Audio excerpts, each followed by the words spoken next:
Hello बच्चों। Pathology का exam इतना अच्छा गया कि दोपहर से काफ़ी बच्चों के कॉल्स और मैसेज हमें मिल रहे हैं। ये जान हमारी टीम को बहुत खुशी हुई और हमारी टीम ने जो फ़ैसला लिया है ये जानकर आप सभी को भी बहुत खुशी होगी। फ़ैसला ये है कि आपकी जो बाकी सभी सब्जेक्ट हैं उसके प्रीवियस ईयर की वीडियो सॉल्यूशन हमारी टीम एक-एक करके रिलीज़ करने वाली है। तो चलिए शुरू करते हैं, लेकिन आज की इस वीडियो को शुरू करने से पहले एक बात हमारी टीम आपसे कहना चाहती है कि हमारी टीम अगर आपके लिए इतनी मेहनत कर रही है तो आप सभी से भी ये एक छोटा-सा रिक्वेस्ट है कि अपने सारे दोस्तों तक ये वीडियो पहुँचाने में हमारी मदद करें और उनकी भी मदद करें, ठीक है? और साथ ही सब्जेक्ट के जो बाकी सब्जेक्ट हैं उनके भी नोट्स हमारे नोट्स कल्चर ऐप पर अवेलेबल हैं। डिस्क्रिप्शन में दिए लिंक से जा कर के ऐप डाउनलोड कर सकते हैं और साथ ही साथ नोट्स कल्चर के ग्रुप के साथ भी जुड़ सकते हैं। तो चलिए शुरू करते हैं। Hello guys, welcome back. So हमने इसके अंदर हम बात करेंगे एक्सटेंशन एजुकेशन के पेपर की for third year and first semester, यानी फिफ्थ सेमेस्टर का पेपर है आपका। ओके, सो इस वीडियो के अंदर मैं आपके साथ बात करूंगी ए पार्ट से रिलेटेड। ओके, जो आपका objective type, fill in the blanks, ये सब पार्ट रहता है, हम उसकी बात करेंगे। सो ये आपके पास रहा फर्स्ट पार्ट, जिसके अंदर आपसे जो फर्स्ट पोर्शन जो आता है इसके अंदर, that is of objective type. तो ऑब्जेक्टिव टाइप के अंदर आपसे जो क्वेश्चन पूछे गए हैं लास्ट ईयर, वो हम देख लेते हैं। ओके, तो फर्स्ट क्वेश्चन पूछा गया, that is the economic reforms in India mostly introduced in, कि जितने भी इकोनॉमिक रिलेटेड जो भी रिफॉर्म्स आए थे, यानी भारत में आर्थिक रिफॉर्म्स जो भी आए थे, वो कौन से ईयर के अंदर इंट्रोड्यूस्ड हुए थे ज्यादातर, है ना? तो ज्यादातर कौन से ईयर के अंदर हुए थे, दैट इज 1991। तो इंडिया के अंदर जो मोस्टली इकोनॉमिक रिफॉर्म्स आए थे, वो कौन से ईयर में आए थे? 1991 में आए थे। Second is the flow of good data finance related to a product और सर्विस, उनके रॉ मटेरियल से लेकर, ठीक है, और उनके प्लान लास्ट में प्रोडक्ट पहुंचने तक, उसकी कंज्यूमर तक, उसकी डिलीवरी होने तक। तो इसके अंदर क्या किससे रिलेट करता है हमारे पास? जिनका फ्लो रहेगा वो रहेगा सप्लाई चेन में। Okay, next is it is a set of specific attributes that help to plan and add structure to task in an effective way. तो ये क्या होती है, ये एक स्पेशल कैरेक्टरिस्टिक कौन से होते हैं जिसके अंदर आप एक अच्छे से कोई भी टास्क को आप पहले प्लान करोगे, फिर उसको एक पूरी स्ट्रक्चर दोगे कि आपको उसको किस तरीके से करना है, और लास्ट में भी एक बहुत इफेक्टिव वे के अंदर। तो इस चीज को हम क्या बोलते हैं? इसे हम कहेंगे प्लानिंग स्किल। प्लानिंग स्किल, हमने बात की कि प्लानिंग क्या होती है। आपकी हर एक चीज को आप एक मान के चल रहे हो कि अगर हमें ये टास्क पूरा करना है, हमें कोई प्रेजेंटेशन बनानी है, तो उसके अंदर आप हर एक चीज को प्लान करके चलोगे कि इसके अंदर जब भी हम प्रेजेंटेशन बनाएंगे, इसको हमें इसी तरीके से ये पॉइंट्स हमें इसके अंदर कवर करेंगे, ताकि ये बहुत ज्यादा इफेक्टिवली हमारी कंप्लीट हो जाए। तो इसे हम बोलते हैं प्लानिंग स्किल। अब आता है the most important, business leadership skill. तो लीडर बनने के लिए, तो ठीक है, सब कुछ ज़रूरी है, डायरेक्टिंग करोगे, आप कंट्रोल करोगे, मॉनिटर करोगे, सब कुछ करोगे, बट उनमें से सबसे इम्पोर्टेंट क्या चीज़ है? आपकी कम्युनिकेशन। कि अगर आप अच्छे से कम्युनिकेट ही नहीं कर पा रहे हो अपने लोगों के साथ, या जो आपके टीम मेंबर्स हैं, तो आप किस तरीके से उनको कंट्रोल करोगे, किस तरीके से डायरेक्ट करोगे उन्हें? क्योंकि उन पे इफेक्ट ही नहीं पड़ेगा। कि अगर आपकी कम्युनिकेशन स्किल अच्छी होगी, तभी तो आप उनको कंट्रोल और डायरेक्ट कर सकते हो ना। तो जो सबसे इंपॉर्टेंट बिजनेस लीडरशिप स्किल है, दैट इज कम्युनिकेशन। ओके, उसके बाद आता है economic liberalisation and reform policies. जो भी लिबरलाइजेशन होता है, लिबरलाइजेशन का सिंपल सा मतलब है कि स्टेट वगैरह के कंट्रोल से थोड़ा बाहर आ जाना, वो थोड़ा फ्री हो जाएंगे स्टेट के कंट्रोल से। एंड रिफॉर्म, जितनी भी ये पॉलिसीज है, इनका मेन इफेक्ट किस चीज पे पड़ेगा? कि जब एक कंट्रोल पावर से थोड़ा लिबरलाइज हो जाएंगे वो इकोनॉमिक से, तो उसके अंदर क्या चीज आ जाएंगी? इंपोर्ट और एक्सपोर्ट पे फर्क पड़ेगा। आर्थिक उदारीकरण एवं सुधार नीति, ठीक है, तो उसके अंदर जितने भी इसके अंदर जितने भी पॉलिसीज बनाई जाएंगी रिफॉर्म करने की, उसको सुधारने के लिए, उसको एक स्टेट के कंट्रोल के बॉर्डर से बाहर निकालने के लिए, तो उस चीज का इफेक्ट किस पे पड़ेगा? एग्रीकल्चर के इंपोर्ट और एक्सपोर्ट के ऊपर पड़ेगा। ओके, अब आती है बात फिल इन द ब्लैंक्स की। फिल इन द ब्लैंक्स के अंदर क्या आता है कि dash is an objective assessment of. अब इसमें बहुत सारे टर्म ऐसी आएंगी जो हम बात करेंगे इसके अंदर, कि आपको इस चीज का मतलब पता होना चाहिए, क्योंकि ये आप किसी बड़े क्वेश्चन के अंदर भी आपसे पूछे तो आप उस पॉइंट को एक्सप्लेन कर सके। ओके, तो dash is an objective assessment of an ongoing and recently completed project programme policy. इसका मतलब क्या होता है कि आप क्या कर रहे हैं, उसका कोई भी प्रोजेक्ट आपका कंप्लीट हो गया है, ठीक है, या फिर वो चल रहा है, काफी हद तक कंप्लीट हो चुका है, आप उसका एक असेसमेंट करोगे, है ना? कि आप उसके अंदर देखोगे कि ये कितना कंप्लीट हुआ, कि जैसा हम चाहते थे वैसा ये चीज़ हो गई या नहीं हुई। जैसे आप कहते हो एक टूर पे जा रहे हो आप, एक हम कहते हैं ना कि एक राउंड लेके आ रहे हैं, ठीक है? कोई प्रोजेक्ट पे आप काम कर रहे हो, आपका जो हेड है वो राउंड पे आता है कि आपने कितना प्रोजेक्ट कंप्लीट किया है, कि जैसा हमने सोचा था वैसा हो रहा है या नहीं हो रहा। तो इस चीज़ को हम क्या बोलते हैं? इवैल्यूएशन बोलते हैं, मूल्यांकन बोलते हैं। ओके। उसके बाद आती है dash type of social responsibility concerned with ensuring an organization is operating in a fair treatment of all stakeholders। क्या मतलब हुआ है कि ये किस तरीके की सोशल रिस्पॉन्सिबिलिटी होती है जिसके अंदर ये चीज़ इंश्योर की जाती है कि एकदम फेयर तरीके से काम हो रहा है, यानी कोई भी चीटिंग नहीं हो रही है उसके अंदर, है ना? यानी कि कोई भी गलत तरीके से नहीं हो रहा है, सब कुछ बहुत प्रॉपर रूल रेगुलेशन के हिसाब से चल रहा है। तो इस तरीके की रिस्पॉन्सिबिलिटी को हम बोलते हैं एथिकल रिस्पॉन्सिबिलिटी। ठीक है? एथिक्स जो आगे अपनी नैतिकता के हिसाब से होगी, वो एथिकल रिस्पॉन्सिबिलिटी होगी। The major steps of project planning, अब ये बहुत इंपॉर्टेंट है, इसे आपको नोट करना है, अच्छे से याद रखना है इसको, कि अगर आपसे डायरेक्टली क्वेश्चन में भी ये चीज़ पूछी जाए कि आप प्रोजेक्ट प्लानिंग में क्या-क्या स्टेप्स हम फॉलो करते हैं, कोई भी चीज़ को हम प्लान करते हैं, तो उसमें सबसे पहले होता है कि इनिशिएट करना, ठीक है? सबसे पहले तो इनिशिएट करेंगे, स्टार्ट करेंगे आई, एंड देन फिर आप उसको क्या करोगे? प्लान करोगे। इनिशिएट किया, प्लानिंग की, फिर उसको एग्जीक्यूट करना यानी कि उसको लागू करना, ठीक है? उसके बाद आता है इसके अंदर उसको फिर मॉनिटर करोगे, देखना भी तो है ना कि क्या-क्या चल रहा है, क्या-क्या इन्फॉर्मेशन आपको कलेक्ट करनी है। मॉनिटर की डेफिनेशन यही होती है ना कि जो भी चीज़ आपका एक पर्टिकुलर टास्क चल रहा है, ठीक है? उसको पूरा ट्रैक करने के लिए, कि जैसे अपने ऑर्डर को ट्रैक करते हैं, सिमिलर सा कोई भी जो अपना प्रोग्राम चल रहा है उसको ट्रैक करने के लिए उसकी आप इन्फॉर्मेशन लेते रहते हो कि सब कुछ सही से हो रहा है, नहीं हो रहा, तो दैट इज़ मॉनिटरिंग। और लास्ट में आता है क्लोज़र, ठीक है? तो इसके अंदर क्या हो गया? IPMEC हो गया, IPEMC। तो ये प्रोजेक्ट प्लानिंग के मेजर स्टेप है, इनिशिएटिंग, प्लानिंग, एग्जीक्यूटिंग, मॉनिटरिंग और क्लोजर, ठीक है? वेंचर कैपिटल असिस्टेंस स्कीम आई थी, वो कौन सी ईयर में लॉन्च हुई थी? 2012 में, अराउंड 5 इयर्स के लिए हुई, 2012 टू 17 के लिए लॉन्च की गई थी। ओके, जॉइंट वेंचर का मतलब क्या होता है? जॉइंट वेंचर का वर्ड जो है, ये वर्ड का मतलब रिलेटेड होता है बिजनेस से, याद रखिएगा आप।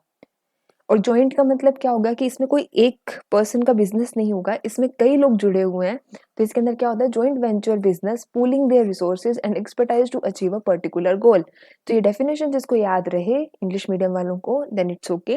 बाकी जॉइंट वेंचर का मतलब क्या होता है कि ये एक ऐसा बिजनेस हो गया आपका जिसके अंदर दो या दो से ज्यादा ओनर रहेंगे, दो या दो से ज्यादा मालिक होंगे, वो अपने-अपने रिसोर्सेज़ को इसमें लगाएँगे, अपने-अपने एक्सपर्टाइज़ को इसमें लगाएँगे, जो भी उनकी स्किल्स है, वो जिसमें एक्सपर्ट हैं, ताकि वो एक पर्टिकुलर गोल को अचीव कर पाएँ।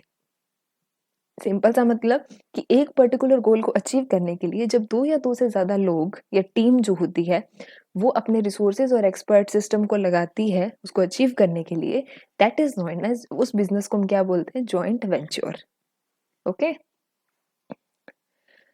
अब बात करते हैं ट्रू फॉल्स की कैटेगरी की। ट्रू फॉल्स के अंदर क्या चीज़ आती है? सबसे पहले पूछा है कि जो वेंचर कैपिटल है उसमें रिस्क हाई होता है, लो लिक्विडिटी होती है। अब जब बहुत सारी पार्टनरशिप में काम चलता है, 2 या 2 से ज़्यादा लोग इसमें काम कर रहे हैं, तो ज़ाहिर-सी बात है रिस्क फैक्टर बहुत ज़्यादा रहेगा उसके अंदर, है ना? रिस्क फैक्टर बहुत ज़्यादा होता है जॉइंट वेंचर के अंदर, ठीक है? क्योंकि आपको पता है इसमें बहुत दिक्कत आती है कि 2 लोग हैं तो कभी-कभी दोनों का इंटरेस्ट लेवल सेम नहीं रहेगा।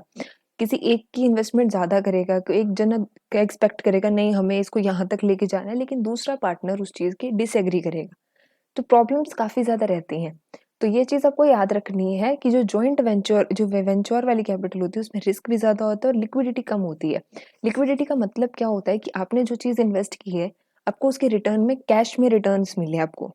लेकिन कोई ज़रूरी नहीं होता है कि जब कोई बड़ा बिज़नेस स्टार्ट करते हो, पार्टनरशिप में करते हो, आपको बहुत फास्टली उसमें से कैश नहीं मिलेगा आपको रिटर्न्स के अंदर, ठीक है? तो ये स्टेटमेंट ट्रू है, इसको आप एज़ अ वेंचर कैपिटल की, यानी जो ये वेंचर हमने बिज़नेस कैपिटल की एक पढ़ी थी हमने, डिफाइन पढ़ी थी कि वेंचर कैपिटल के अंदर क्या होता है कि रिस्क ज़्यादा होगा, लिक्विडिटी कम होगी।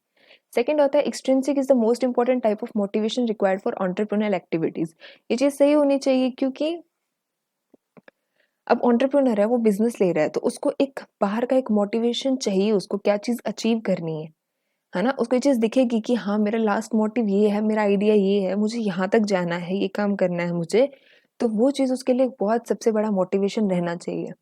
एंटरप्रेन्योरशिप जो होती है गोज़ ऑन क्रिएटिंग एंटरप्रेन्योरशिप यानी नॉर्मल एंटरप्रेन्योरशिप से थोड़ा हाई एडवांस हो जाता है, जो बहुत सारे एरिया के अंदर अपना काम बढ़ाता है। यानी एक ऑल राउंडर पर्सन हो जाता है वो। तो वो क्या करता है कि एक के साथ एक नया बिज़नेस लिंक करता रहता है, हर एक सेक्टर के अंदर वो आता है। तो ये चीज़ ट्रू होती है। SWOT is the basic tool for decision making. ये इंपॉर्टेंट है। SWOT का मतलब क्या होता है? Strength, weakness, opportunity, threat. अगर आपको आपकी स्ट्रेंथ पता है, आपको अपनी वीकनेसेस पता है, आपको ये पता है कि आपको क्या-क्या अपॉर्चुनिटी बाहर से मिल रही है, आपको क्या-क्या प्रॉब्लम फेस करनी पड़ रही है, तो ये सबसे बेसिक टूल होता है कि आप एक डिसीजन ले सको। अगर आपके पास कोई एक क्वेश्चन आता है, आपको पता है ये आपकी स्ट्रेंथ है, आपको ये काम दिख रहा है कि आप कर सकते हो, आपकी स्ट्रेंथ के अंदर आता है ये, तो आप एक डिसीजन क्लियरली ले सकते हो। उसके लिए आपको स्वॉट का पता होना ज़रूरी है। चाहे वो पर्सन की बात हो, चाहे वो बिज़नेस की बात हो। लास्ट आता है इसके अंदर education is the most important component. तो ये फ़ॉल्स रहेगा, क्योंकि एजुकेशन इम्पोर्टेंट होती है एंटरप्रेन्योर बनने के लिए, बट मोस्ट इम्पोर्टेंट हम बोलें तो वो चीज़ नहीं होगी ये। ठीक है? तो ये इसलिए ये स्टेटमेंट फ़ॉल्स होगी, क्योंकि इन छोटे-छोटे वर्ड्स पे हमें बहुत ध्यान देना है कि एजुकेशन इज़ इम्पोर्टेंट बोलता है तो दैट इज़ ट्रू कि हाँ, एजुकेशन चाहिए, आपको नॉलेज होनी चाहिए। बट मोस्ट इम्पोर्टेंट के अंदर हम ये चीज़ नहीं मानेंगे। ओके? ओके। सो लास्ट आती है, अब ये बहुत अच्छी-सी चीज़ है आपको जो मैच द फॉलोइंग में बताई है। अगर यही चीज़ हमें एक डायरेक्टली क्वेश्चन फॉर्मेट में पूछी जाती, तभी हम इसको इसके थ्रू आप याद रख सकते हैं। ये सबसे बहुत अच्छे से पॉइंट लिखे हुए हैं इसके अंदर कि आपको अलग-अलग टाइप के एंटरप्रेन्योर होते हैं। तो सबसे पहला होता है इनोवेटर। इसके मैच करना आपको सबसे ज़्यादा ईज़ी है, क्योंकि इनोवेटर के अंदर इनोवेट का मतलब ही क्या होता है? कुछ भी नया होना। कोई नया आइडिया लेके आएगा जो एकदम न्यू चीज़ करेगा जो। तो इस ऑप्शंस में कहाँ पर आएगा ये? गेरा। तो जो इनोवेटर्स होते हैं वो डायरेक्टली कुछ ना कुछ एक बहुत नया सा आइडिया लेके आते हैं जिसको वो अपने बिज़नेस में कन्वर्ट करते हैं, राइट? तो इसके अंदर हमारे पास आ जाएगा ये किसके लिए दी हुई है? इनोवेटर के लिए। ठीक है? दूसरा आता है हसलर्स। हसलर्स को याद रखने का तरीका है, याद करो रेसलर्स। Hustlers, wrestlers. कि रेसलर क्या करता है? बहुत भारी भरकम जितना वेट होता है उनका और बहुत हेवी वर्क करते हैं। तो हसलर्स भी क्या करते हैं कि बहुत ज़्यादा हार्ड वर्क करते हैं। ठीक है? And willing to gets their hand dirty. तो इनको कोई फ़र्क नहीं पड़ता कि इनको कुछ गलत करना चाहिए, करना है, ये बस बहुत इनको ये इतना ही मतलब होता है कि हमें बहुत हार्ड वर्क करना है और हमें ये चीज़ पूरी करनी है, चाहे जैसे मर्ज़ी हो ये चीज़। तो हसलर्स के अंदर क्या आएगा? हार्ड वर्क आ जाएगा। इस वर्ड से आपको याद रखना है। हसलर्स जो होते हैं वो बहुत हार्ड वर्किंग होते हैं। ओके, नेक्स्ट आता है इसके अंदर इमिटेटर। इमिटेटर का मतलब क्या होता है? ये कॉपी करते हैं। ये क्या करता है? कोई बिजनेस आइडिया लिया उसको कॉपी करेंगे और उसके ऊपर काम करेंगे, यानी कुछ नया नहीं लेके आएंगे। मान लो आपने अपना कोई काम किया, ये उस चीज को कॉपी करेंगे और उसमें थोड़ा बहुत तोड़ मरोड़ करके उससे कोई नई चीज निकालेंगे। तो इमिटेटर जो होते हैं वो सर्टेन बिजनेस आइडिया को कॉपी करते हैं और फिर उसके अंदर इम्प्रूवमेंट करते हैं। ठीक है? उसके बाद आता है रिसर्चर। अब रिसर्चर तो सबको पता है क्या चीज़ होती है। रिसर्चर क्या करते हैं कि बहुत अच्छी खासी रिसर्च करते हैं, नॉलेज गेन करते हैं, इन्फॉर्मेशन इकट्ठी करते हैं, ठीक है? तो पूरा टाइम लेते हैं वो साइंटिस्ट जो हो गए। तो ये क्या होते हैं? Take their time to gather all the relevant information. तो जो भी ज़रूरत की इन्फॉर्मेशन है उसे करने के लिए ये टाइम लेते हैं और उसको इन्फॉर्मेशन को इकट्ठा करते हैं। और लास्ट होता है बायर्स। बायर्स कौन होता है? जो खरीदता है। तो इनके पास पैसा होता है और ये जो भी बिज़नेस होता है उस बिज़नेस को ये खरीद लेते हैं। ठीक है? इनके पास पैसा होता है, पैसा देते हैं और अपने जो भी इनका प्रॉमिसिंग बिज़नेस है उसको ये खरीद लेते हैं। तो हमने पढ़े 5 तरीके के एंटरप्रेन्योर्स होते हैं। फर्स्ट आता है इनोवेटर। इनोवेटर जहाँ पे भी नाम आए यानी कुछ नया हो रहा है, तो न्यू आइडियाज़ लेके आएँगे और उसको बिज़नेस में कन्वर्ट कर देंगे। हसलर्स, हसलर यानी रेसलर, रेसलर यानी कि हार्ड वर्क करेंगे। डज़न्ट मैटर कि क्या होगा, बट इनको सिर्फ इतना है कि हार्ड वर्क करना है और हमें जो चाहिए हमें वो मिलेगा। इमिटेटर्स क्या होता है? किसी के आइडिया को कॉपी करते हैं, उसके अंदर मॉडिफिकेशन करते हैं, उससे कुछ नया बनाते हैं और वो चीज़ यूज़ अपने बिज़नेस में लगाते हैं। देन आता है रिसर्चर्स। रिसर्चर्स क्या आते हैं? अच्छा खासा टाइम लेते हैं ये और अच्छा खासा टाइम लेके और जितनी भी ज़रूरत की इन्फॉर्मेशन है ये उसको इकट्ठा करते हैं और आगे अपना काम करते हैं, बिज़नेस करते हैं। बायर्स क्या होता है? सीधा इनके पास मनी है, इनको कोई बिज़नेस पसंद आ गया, जिसमें स्पेशलाइज़ लग रहा है इनको, तो ये उसको एक्वायर कर लेंगे, उसको खरीद लेंगे। Okay? So that's all about आपका ये फर्स्ट पार्ट कंप्लीट हो चुका है। तो अभी के लिए इतना ही आपको। आई होप आपको ये चीज़ समझ आई होगी। Thank you so much for watching. बच्चों उम्मीद है पार्ट ए अच्छे से आप सभी को समझ आ गया होगा और साथ ही आंसर कैसे लिखना है ये भी समझ आ गया होगा। तो पार्ट बी की तरफ आगे बढ़ते हैं और अभी तक वीडियो अपने दोस्तों तक शेयर नहीं किए हैं तो प्लीज़ अभी शेयर करें और बाकी स्टूडेंट्स का भी हेल्प करें। धन्यवाद। तो ये आपको दिख रहा है यहाँ पर पेपर आपका entrepreneurship development and business management. अब ये आपका कोर्स है, तो इस कोर्स को अगर आपको समझना है कि इसके अंदर हम बात क्या करेंगे, तो डायरेक्टली अगर मैं इसके क्वेश्चंस ऐसे देखूंगी तो आपको वो चीज़ शायद लिंक नहीं हो पाएगी। तो इसीलिए हम सबसे पहले इसके अंदर जो हम स्टार्ट करेंगे वो मैं आपको पहले एंटरप्रेन्योर और एंटरप्रेन्योरशिप का मतलब बता देती हूँ कि एक्चुअल में वो होता क्या है। तो हम यहाँ पर चलते हैं इसमें। ये तो सबसे पहले आपको ये चीज़ पता होनी चाहिए कि हम एक्चुअल में एंटरप्रेन्योर या एंटरप्रेन्योरशिप किस चीज़ को बोलते हैं। ठीक है, तो आप सभी एंटरप्रेन्योर बन सकते हैं। तो सबसे पहले समझते हैं कि होता क्या है। तो एंटरप्रेन्योर का क्या दिया हुआ है इसके अंदर कि an entrepreneur is an individual और team having an innovative idea and takes every step to turn that idea into reality while bearing the risk. For example कि अभी हमें पता था कि जब तक फ्रूटी मार्केट के अंदर नहीं आई थी, किसी को नहीं पता था कि मैंगो से मैंगो फ्रूटी भी बन सकती है। तब तक आपके पास सिर्फ क्या था, मैंगो था। तो सबसे पहले जिसने उस फ्रूटी को लेके आया, है ना, सबसे पहले जो उस फ्रूटी को लेके आया वो एकदम नया इनोवेशन था। इनोवेशन का मतलब क्या होता है, कोई भी नया आइडिया, कोई भी नया प्रोजेक्ट या कुछ भी ऐसी चीज जो पहले कभी नहीं आई हो, दैट इज इनोवेशन। ठीक है, आपका कोई नया आइडिया हो सकता है कि इस चीज को हम इस तरीके से कर सकते हैं, या कोई नया प्रोजेक्ट लेके आ सकते हैं, या कोई नई चीज बना दी है आपने, है ना। अब फ्रूट्स का सबको पता था, लेकिन अगर किसी ने बनाया कि नहीं हम इस फ्रूट का यूज करके मिक्स करके हम इसका जैम बना सकते हैं, तो वो एक इनोवेशन हुआ। ये वो सबसे पहले आया, उससे पहले किसी को उसके बारे में नहीं पता है। ठीक है, तो एंटरप्रेन्योर किसको बोला जाता है, कि ऐसा पर्सन या एक ऐसी टीम जो कि कोई भी एक इनोवेटिव आइडिया लेके आएगी, फिर उसके ऊपर वो काम करेगी अपना, ताकि वो जो भी उसका आइडिया है उसको वो रियलिटी में चेंज कर सके। ठीक है, और लेकिन सबसे इंपॉर्टेंट चीज क्या है, क्योंकि इसमें रिस्क होता है। आप एक बहुत बड़ी चीज को, एकदम नई चीज लेके आ रहे हो जिसके बारे में किसी को नहीं पता, तो आपको ये चीज आप जज नहीं कर सकते कि वो चीज सक्सेसफुल होगी या नहीं होगी। तो एक तरीके से एंटरप्रेन्योर की सबसे बड़ी खासियत यही होती है कि उसके पास रिस्क को बियर करने की एबिलिटी होती है। वो रिस्क ले सकता है, क्योंकि उसे नहीं पता होगा तो बहुत ज्यादा सक्सेस हो सकता है, और नहीं होता तो बिल्कुल डूब जाएगा। ओके, क्लियर है। तो इसके अंदर the person who has an idea, जिसके पास वो आइडिया आए नया, और जो उसको एक शेप दे, जो उसको रियलिटी में चेंज करे, उस पर्सन को अपने बोलते हैं एंटरप्रेन्योर। एंटरप्रेन्योर क्लियर हुआ। तो सेम चीज इसके अंदर हम बात करते हैं, यानी कि जो भी कोई एक नया बिजनेस सेटअप करेगा उस पर्सन को एंटरप्रेन्योर बोलेंगे। एंटरप्रेन्योरशिप क्या होती है, एंटरप्रेन्योरशिप जैसे हम क्या कहते हैं, स्पोर्ट्समैन कौन होता है, जो वो गेम खेलता है। स्पोर्ट्समैनशिप किसको बोलते हैं, कि जिसके अंदर वो, उसके अंदर वो एबिलिटी होती है, वो एक एक्टिविटी होती है उस स्पोर्ट्स को खेलने की, है ना, कि वो बहुत ज़्यादा एनर्जेटिक होता है, बहुत ज़्यादा अपने गेम के लिए ऑनेस्ट डिसिप्लिन्ड होता है।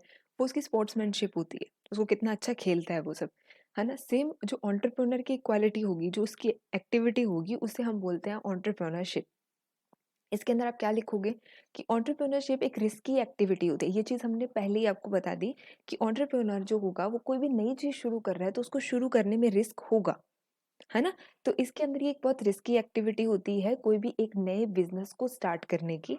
ठीक है, जैसे कोई भी सबसे बड़ी कोई एक स्टार्टअप कंपनी आपने चालू करी, वो चीज हो गई। ऑफरिंग डिस्टिंक्ट प्रोडक्ट्स, जो कुछ एक नए प्रोडक्ट लेके आएंगे, कोई नई सर्विस देंगे आपको, ठीक है, अपने सारे कस्टमर्स को। अब उसके अंदर ये कंडीशन लगती है कि जरूरी नहीं है कि वो सक्सेस होगा, वो सक्सेस हो भी सकता है और नहीं भी हो सकता।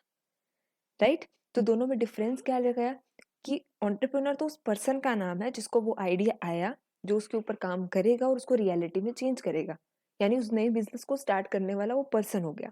एंटरप्रेन्योरशिप उसकी पूरी एक्टिविटी होती है, कि जो वो क्या काम करता है ना। ये एक वो रिस्की एक्टिविटी है उसकी, कोई एक बिजनेस को स्टार्ट करने की, जिसमें वो एक नया कोई प्रोडक्ट देगा, नई कोई सर्विस देगा अपने कस्टमर्स को, और जिसके अंदर ये श्योरिटी नहीं है कि वो सक्सेस होगा या नहीं होगा।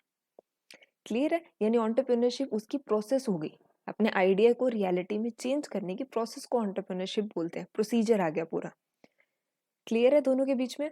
तो ये चीज इसके अंदर, अगर आपसे इस जैसे ये जो पार्ट डी है, यानी कि आपके जो मेजर क्वेश्चन है, बड़े वाला क्वेश्चन आता है, इसके अंदर आपसे पूछा कि डिस्क्राइब एंटरप्रेन्योर एंड एंटरप्रेन्योरशिप, है ना। तो इसके अंदर अगर आप इसको अलग अलग भी लिखें तो भी बहुत सही है, क्योंकि इसमें उन्होंने डिफरेंस नहीं बोला, जो आपको टेबल बनाना कंपलसरी है। लेकिन अगर आप उसको इसी फॉर्मेट के अंदर लिख के आते हैं तो वो सबसे ज्यादा अच्छा लगेगा, है ना? क्योंकि एक तो वो स्पेस बहुत कम लेगा, टाइम कम लगेगा इसको लिखने में और सबसे ज़्यादा इफ़ेक्टिव रहेगा क्योंकि आपने एकदम क्लियर कट डिफरेंस बताया कि हम एंटरप्रेन्योर किसको बोलते हैं और एंटरप्रेन्योरशिप किसको बोलते हैं। है ना? तो फर्स्ट डिफरेंस के अंदर इन्होंने दोनों का मीनिंग बता दिया। अब ये दोनों चीज़ें क्लियर होती हैं। एक्सप्लेन बोले तो भी आप कर सकते हो, डिफरेंस बोले तो भी आप कर सकते हो। सेम चीज़ लिखनी है आपको। तो मीनिंग उन्होंने बता दिया क्या होता है। अब व्हाट इज़ इट होता कौन है? एंटरप्रेन्योर एक पर्सन होता है जिसको एक आइडिया आता है, नया कोई भी इनोवेटिव आइडिया और वो उसको शेप देता है, उसको रियलिटी में चेंज करता है। एंटरप्रेन्योरशिप वो प्रोसेस होती है करने की। ठीक है? रिप्रेजेंट क्या होता है? एंटरप्रेन्योर एक नया इनोवेटर होता है, जिसको वो नया इनोवेटिव आइडिया आया, जो अपने ड्रीम को फॉलो करेगा कि जो उसको आइडिया आया, जो उसको सपना आया कि नहीं यार इसको ऐसा कुछ कर सकते हैं अपने, तो वो उसको क्या करेगा, उसको ट्रू करने की ट्राई करेगा कि हाँ, इसको मुझे सच करना है, ऐसा कुछ नया आइडिया आया मुझे। और एंटरप्रेन्योरशिप उसका वो सच करने का जो प्रोसेस होती है उसको बोलते हैं, है ना? बिजनेस वेंचर यानी कि जो एंटरप्रेन्योर है, ये क्या करेगा, ये वो खुद पर्सन होगा जो वो एक नया बिजनेस सेटअप करेगा और वो उसकी एक्टिविटी होगी सेटअप करने की। यानी मुद्दे की बात एक ही है कि वो खुद पर्सन है, जो वो काम कर रहा है, जो प्रोसीजर वो फॉलो कर रहा है, वो उसकी एंटरप्रेन्योरशिप है। क्लियर हो गए दोनों टर्म और इसी की हमने बात करनी है सारी कि एंटरप्रेन्योर से रिलेटेड ही है। अब इसके अंदर ये चीज़ है कि कोई भी अब इस चैप्टर में क्या-क्या चीज़ें पूछी जाती हैं। अब जैसे इन्होंने पहली चीज़ ये पूछी कि एंटरप्रेन्योर क्या होता है, एंटरप्रेन्योरशिप क्या होती है। ये हमें समझ आ गया। एंटरप्रेन्योर का काम क्या-क्या होता है, क्या-क्या करना होता है उसे, फिर उसके अंदर किस-किस तरीके के गुण होने चाहिए। हर कोई तो एंटरप्रेन्योर नहीं बनता है ना। तो किस तरीके के उसके अंदर ऐसे गुण होने चाहिए कि हम जिसे बोलते हैं कि अगर किसी को आर्मी में जाना है तो हर कोई आर्मी में नहीं जा सकता, है ना? कि हर किसी के पास इतना करेज नहीं होता है कि हाँ, कोई भी जाके बॉर्डर पे खड़ा हो जाएगा। तो इसी तरीके से एंटरप्रेन्योर के पास ऐसी कौन-कौन सी क्वालिटी होनी चाहिए उसके अंदर जिससे वो एक अच्छा एंटरप्रेन्योर बन सकता है। राइट? फिर उसको क्या-क्या प्रोसेस करनी पड़ती है कि अगर उसको अपना बिज़नेस लगाना है, कोई नया बिज़नेस सेटअप करना है, तो उसको कौन-कौन से प्रोसीजर या कौन-कौन सी चीज़ों का उसको ध्यान देना पड़ेगा, कैसे-कैसे काम उसको करने पड़ेंगे, है ना? तो अभी अगर आपसे आपने फंक्शन पूछे हैं, तो फंक्शन क्या होता है? सबसे पहला फंक्शन यही होना चाहिए कि इनोवेशन होना चाहिए। कोई भी ऐसी चीज़ नहीं होनी चाहिए जो पहले से सबको पता हो मार्केट के अंदर। एकदम नई चीज़ होनी चाहिए जो मार्केट के लिए एकदम नहीं हो, है ना? दूसरी इम्पोर्टेंट चीज़ वो होती है रिस्क टेकिंग, जो एक तरीके की सबसे मेन फंक्शन माना जाता है या सबसे मेन कैरेक्टर माना जाता है एक एंटरप्रेन्योर का कि रिस्क उसको लेना पड़ेगा क्योंकि उसे नहीं पता ये चीज़ सक्सेस होगी या नहीं होगी क्योंकि वो अपना पैसा भी लगाएगा उसमें, वो अपना टाइम भी लगाएगा, वो एफर्ट भी लगाएगा, एक टीम भी आएगी, सब कुछ काम करेगा वो उसके अंदर, लेकिन उसको वो रिस्क पे करना होगा क्योंकि उसे नहीं पता इससे उसको प्रॉफिट होगा या लॉस होगा। ठीक है, तो रिस्क टेकिंग होगी। ऑर्गेनाइजेशनल बिल्डिंग क्या होती है? ऑर्गेनाइजेशन बिल्डिंग यानी कि उसको एक पूरा ऑर्गेनाइजेशन किसको बोलते हैं? जो उसकी पूरी संस्था है, जो उसका जो भी नया बिज़नेस सेटअप करेगा, है ना? तो उसके अंदर वो काम उसको करना पड़ेगा, पूरा ऑर्गेनाइजेशन उसको सेटअप करना पड़ेगा। ठीक है, ये चीज़ होगी। फाइनेंसिंग उसका एक बहुत मेन काम होता है, क्योंकि उसको फाइनेंस तो चाहिए। ठीक है, अभी हर कोई तो बहुत ज़्यादा पैसे वाला नहीं होता, तो ज़रूरी नहीं है कि जो अमीर होगा या जिसके पास पैसा होगा, सिर्फ वही एंटरप्रेन्योर बन सकता है। तो उसको फाइनेंसिंग की भी एक टेक्निक होनी चाहिए कि उसके पास जो आइडिया हो वो एक पूरा दिमाग में आप अब मान लो फॉर एग्जांपल आप खुद पे लेके चलो इस चीज़ को, मान लो मुझे कोई नया बिज़नेस सेटअप करना है, मुझे कोई नया आइडिया है कि यार मुझे इस तरीके से एक नई चीज़ बनानी है, ऐसी कभी नहीं आई हुई मार्केट में। तो सबसे पहले मैं क्या करूँगी, मैं एक पूरा इसको प्लान करूँगी, है ना? कि एक प्लान करूँगी कि इस तरीके से मुझे काम करना है, मुझे इसमें इतने लोगों की ज़रूरत है, मुझे काम करने वाले इतने लोग चाहिए, ये उनमें स्किल होने चाहिए, ठीक है? और मुझे कम से कम टोटल काम मिला के मेरा इतना बजट रहेगा वहाँ पे, है ना? इतना बजट मुझे लगेगा वहाँ पे, ठीक है? तो उस बजट को आप ट्राई करो कि आप कहाँ से वो पैसा ला सकते हो। है ना? कोई आपके फ्रेंड्स के अंदर, रिलेटिव्स के अंदर, ठीक है? कोई इन्वेस्ट करे उसके अंदर थोड़ा बहुत, ठीक है? तो इस तरीके से आप पूरा बजट किस तरीके से कर सकते हो, तो आपको एक परफेक्ट प्लानिंग करनी पड़ेगी। नेक्स्ट आपके पास आता है इसके अंदर और क्या-क्या चीज़ें होनी चाहिए? प्लानिंग हो गई, सब कुछ पहले से प्लान करना पड़ेगा क्योंकि अगर ऐसे कुछ भी जाके करने लग जाएगा तो उसको पता ही नहीं उसको करना क्या है ना? ऑर्गेनाइज़ेशन उसको बनानी पड़ेगी पूरी, स्टाफ उसको चाहिए, स्टाफ के अंदर भी ऐसे किसी को भी नहीं ले सकता। ऐसे ऐसे लोगों को ही हम लेंगे ना कि अगर मान लो कोई अगर आपकी कंप्यूटर की कोई कंपनी है, कंप्यूटर सॉफ्टवेयर का कोई काम कर रहा है ना? तो उसके अंदर हम कोई सिविल वाले बच्चे को तो नहीं ले सकते, है ना? कोई ऐसा थोड़ी है कि जो फील्ड का है, हमें उसी फील्ड के रिलेटेड लोग चाहिए स्टाफ के अंदर। डायरेक्टिंग होनी चाहिए कि किसी को प्रॉपर्ली बता सके वो एंटरप्रेन्योर कि आपको किस तरीके से किस बंदे को किस तरीके का काम करना है। एक डायरेक्शन दे सके कि हाँ, आपको इस तरीके से करना है, अगर हम इस तरीके से करेंगे तो ये चीज़ हमारी सक्सेसफुल हो जाएगी। लीडरशिप क्वालिटी होनी चाहिए उसके अंदर। लीडरशिप क्वालिटी का मतलब क्या होता है? हम किसको बोलते हैं कि ये हमारा लीडर है? तो क्योंकि लीडर के अंदर सबसे मेन चीज़ होती है कि वो अपनी बातों से या अपने एक्शन से सामने वाले लोगों को इन्फ्लुएंस कर सके, उनको प्रभावित कर सके, है ना? तभी तो लोग कहते मानते हैं किसी की बात। अब ऐसे कोई भी आपको कुछ बोल जाएगा आके, आप उसकी बात थोड़ी मान जाओगे, है ना? तो वो लीडरशिप क्वालिटी होनी चाहिए जिसके अंदर आप लोगों को इन्फ्लुएंस कर सको। कम्युनिकेशन बहुत अच्छी होनी चाहिए। अगर कोई इंसान सारा दिन इतना ज़्यादा गुस्से में रहता है, तो वो किस तरीके से कर पाएगा? ये सब पॉइंट्स मैं आपको इसलिए बता रही हूँ ताकि इनमें से अगर आप अलग से भी कोई पूछे मेजर में तो आप उसको एक्सप्लेन कर पाओ। क्योंकि ये ऐसा आपका सब्जेक्ट है कि ये ऐसा आपका कोर्स है जिसके अंदर आपको जितना अच्छे से वो टर्म का मतलब समझ आएगा, आप उतना अच्छा वहाँ पर लिख पाएँगे। ओके? कम्युनिकेशन क्या है? अब मान लीजिए कि मैं यहाँ पे आपको पढ़ा रही हूँ, ठीक है? और मैं आके बस रीड कर रही हूँ कि functions of the entrepreneur, innovation, risk taking, organisational और आइडिया इवॉल्विंग। अब मान लो किसी बच्चे ने मुझसे कोई लाइव क्लास चल रही है और उन्होंने मुझसे कोई क्वेश्चन पूछ लिया कि मैं उनको बोल दूँ कि नहीं, मुझे नहीं पता, बस मैंने पढ़ा दिया, हो गया, अब आप देख लेना नेट पे जाके। तो ज़ाहिर-सी बात अब कोई पढ़ेगा थोड़ी मुझसे वापस में आके। तो एक कम्युनिकेशन जो आप सामने वाले से किस तरीके से बात कर रहे हो, किस तरीके से आप उनको अपने व्यूज़ बता रहे हो या उनके सुन रहे हो आप, ठीक है? तो वो चीज़ बहुत इम्पोर्टेंट होती है एक एंटरप्रेन्योर के अंदर होने के लिए। ठीक है? कम्युनिकेशन की डिफाइन हम क्या देते हैं? ये आएगी आपकी, इसलिए मैं यहाँ बता रही हूँ ताकि आपको वहाँ पे दोबारा रिवाइज़ हो जाएगा। कम्युनिकेशन का मतलब क्या होता है कि एक्सचेंज ऑफ व्यूज़, है ना? आप एक्सचेंज कर रहे हो अपने व्यूज़, अपने आइडियाज़, अपने फीलिंग्स, आप किसी के साथ एक्सचेंज कर रहे हो, आप उनको बता रहे हो, उनकी सुन रहे हो, that is known as communication. ठीक है? मोटिवेशन हम किसको बोलते हैं? मोटिवेशन कोई भी एक ऐसी, हम कहते हैं कि ऐसी एक एक्टिविटी होती है जिससे आप कोई काम करने के लिए प्रेरित हो जाते हो, इन्फ्लुएंस्ड हो जाते हो। ठीक है? आपको एक एनर्जेटिक फ़ील आती है कि हमें वो काम की तरफ आप मोटिवेट हो रहे हो। यही बोलते हैं हम उसको, है ना? कोऑर्डिनेशन का मतलब क्या होता है? कोऑर्डिनेशन होता है कि सब हम एक जैसा मिलके एक साथ करेंगे काम। है ना? कोई इधर से कुछ और कर रहा है, वो कुछ और कर रहा है, तो इस तरीके से काम कंप्लीट नहीं होता। हमें एक कोऑर्डिनेशन में काम करना है, मिल-जुल के और एक प्रॉपर काम करना है जिस तरीके से वो करना चाहिए। है ना? कंट्रोलिंग की पावर होनी चाहिए। नेक्स्ट चीज़ कमर्शियल लेवल पे क्या होनी चाहिए? मार्केटिंग आनी चाहिए आपको। आपको पता होना चाहिए कि मार्केट में किस चीज़ की डिमांड है, किस तरीके से आप उसको मार्केट में लेके जाओगे तो आप उसको प्रॉफ़िट ज़्यादा होगा। है ना? तो इसमें से जो-जो पॉइंट ज़रूरी नहीं है कि आपको सारे ही आएँ इसके अंदर, तो जो-जो समझ में आ रहे हैं, जो-जो आप लिख सकते हो, ठीक है? तो वो हमें उसके अंदर लिख के आने हैं। ठीक है? जिस चीज़ का मतलब हमें पता हो।